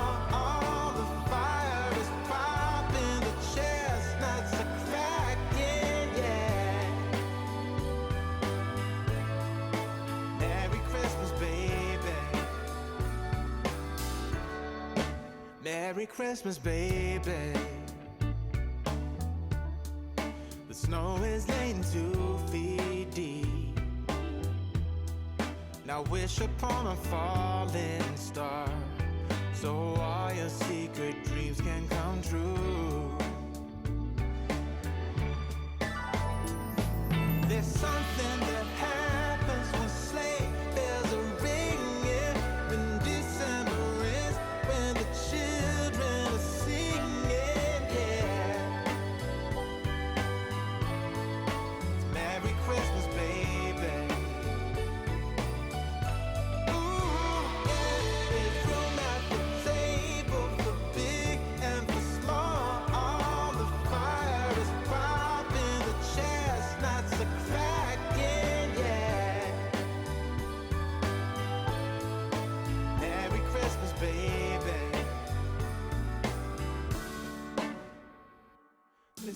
something that happens when something that happens when December ends, when December ends, yeah, yeah. Oh, it's Merry Christmas, baby. Merry Christmas, baby.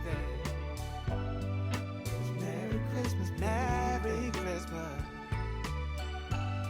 It's Merry Christmas, baby. Yeah. It's Merry Christmas, baby.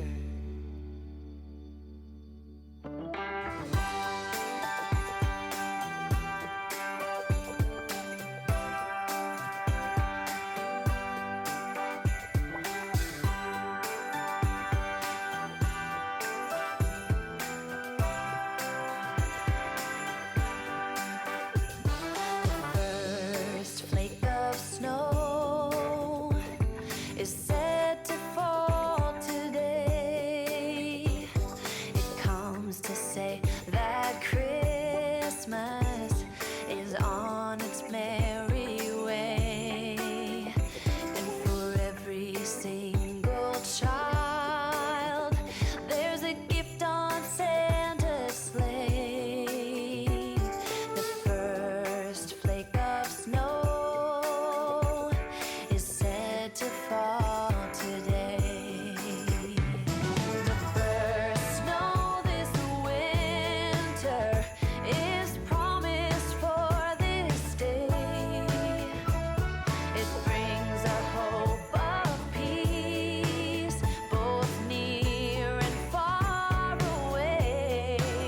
It says we can live together and that we can find a way.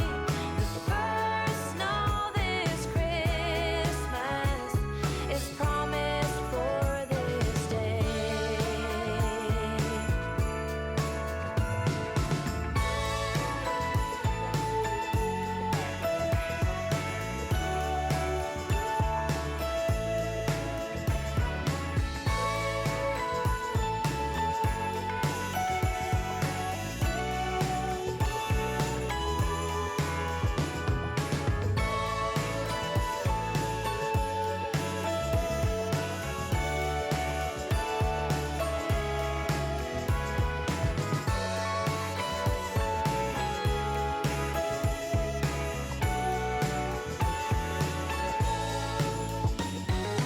First snow of Christmas is falling from above.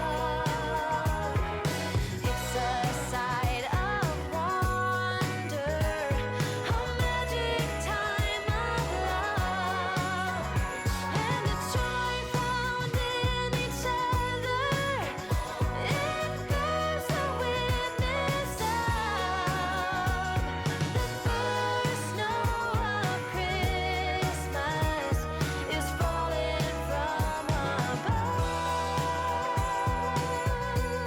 Oh, the first snow of Christmas is falling from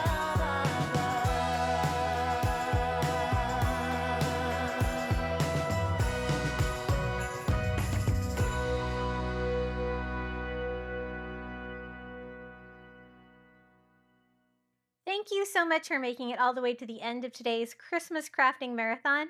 I'd also like to give a huge thank you to my YouTube members for supporting my channel. Thank you so much to Melinda Elizabeth, Jamie Job, Janae Farrington, Pamelia Wren, Donna Schreiner, I Am Mojo Jojo, Marin Christensen, Adrian Brolt, Debbie Middleton, Red Mama, Powell Puppy Life, Renee Albanese, Jenny, Debbie Austin, James Osborne, and Lizette Thomas. Thank you so much for your support. If you would like to get early ad-free access to my content here on YouTube as well, be sure to join on your computer or your phone, clicking the join button next to today's video. Now, would you like even more Christmas crafting inspiration?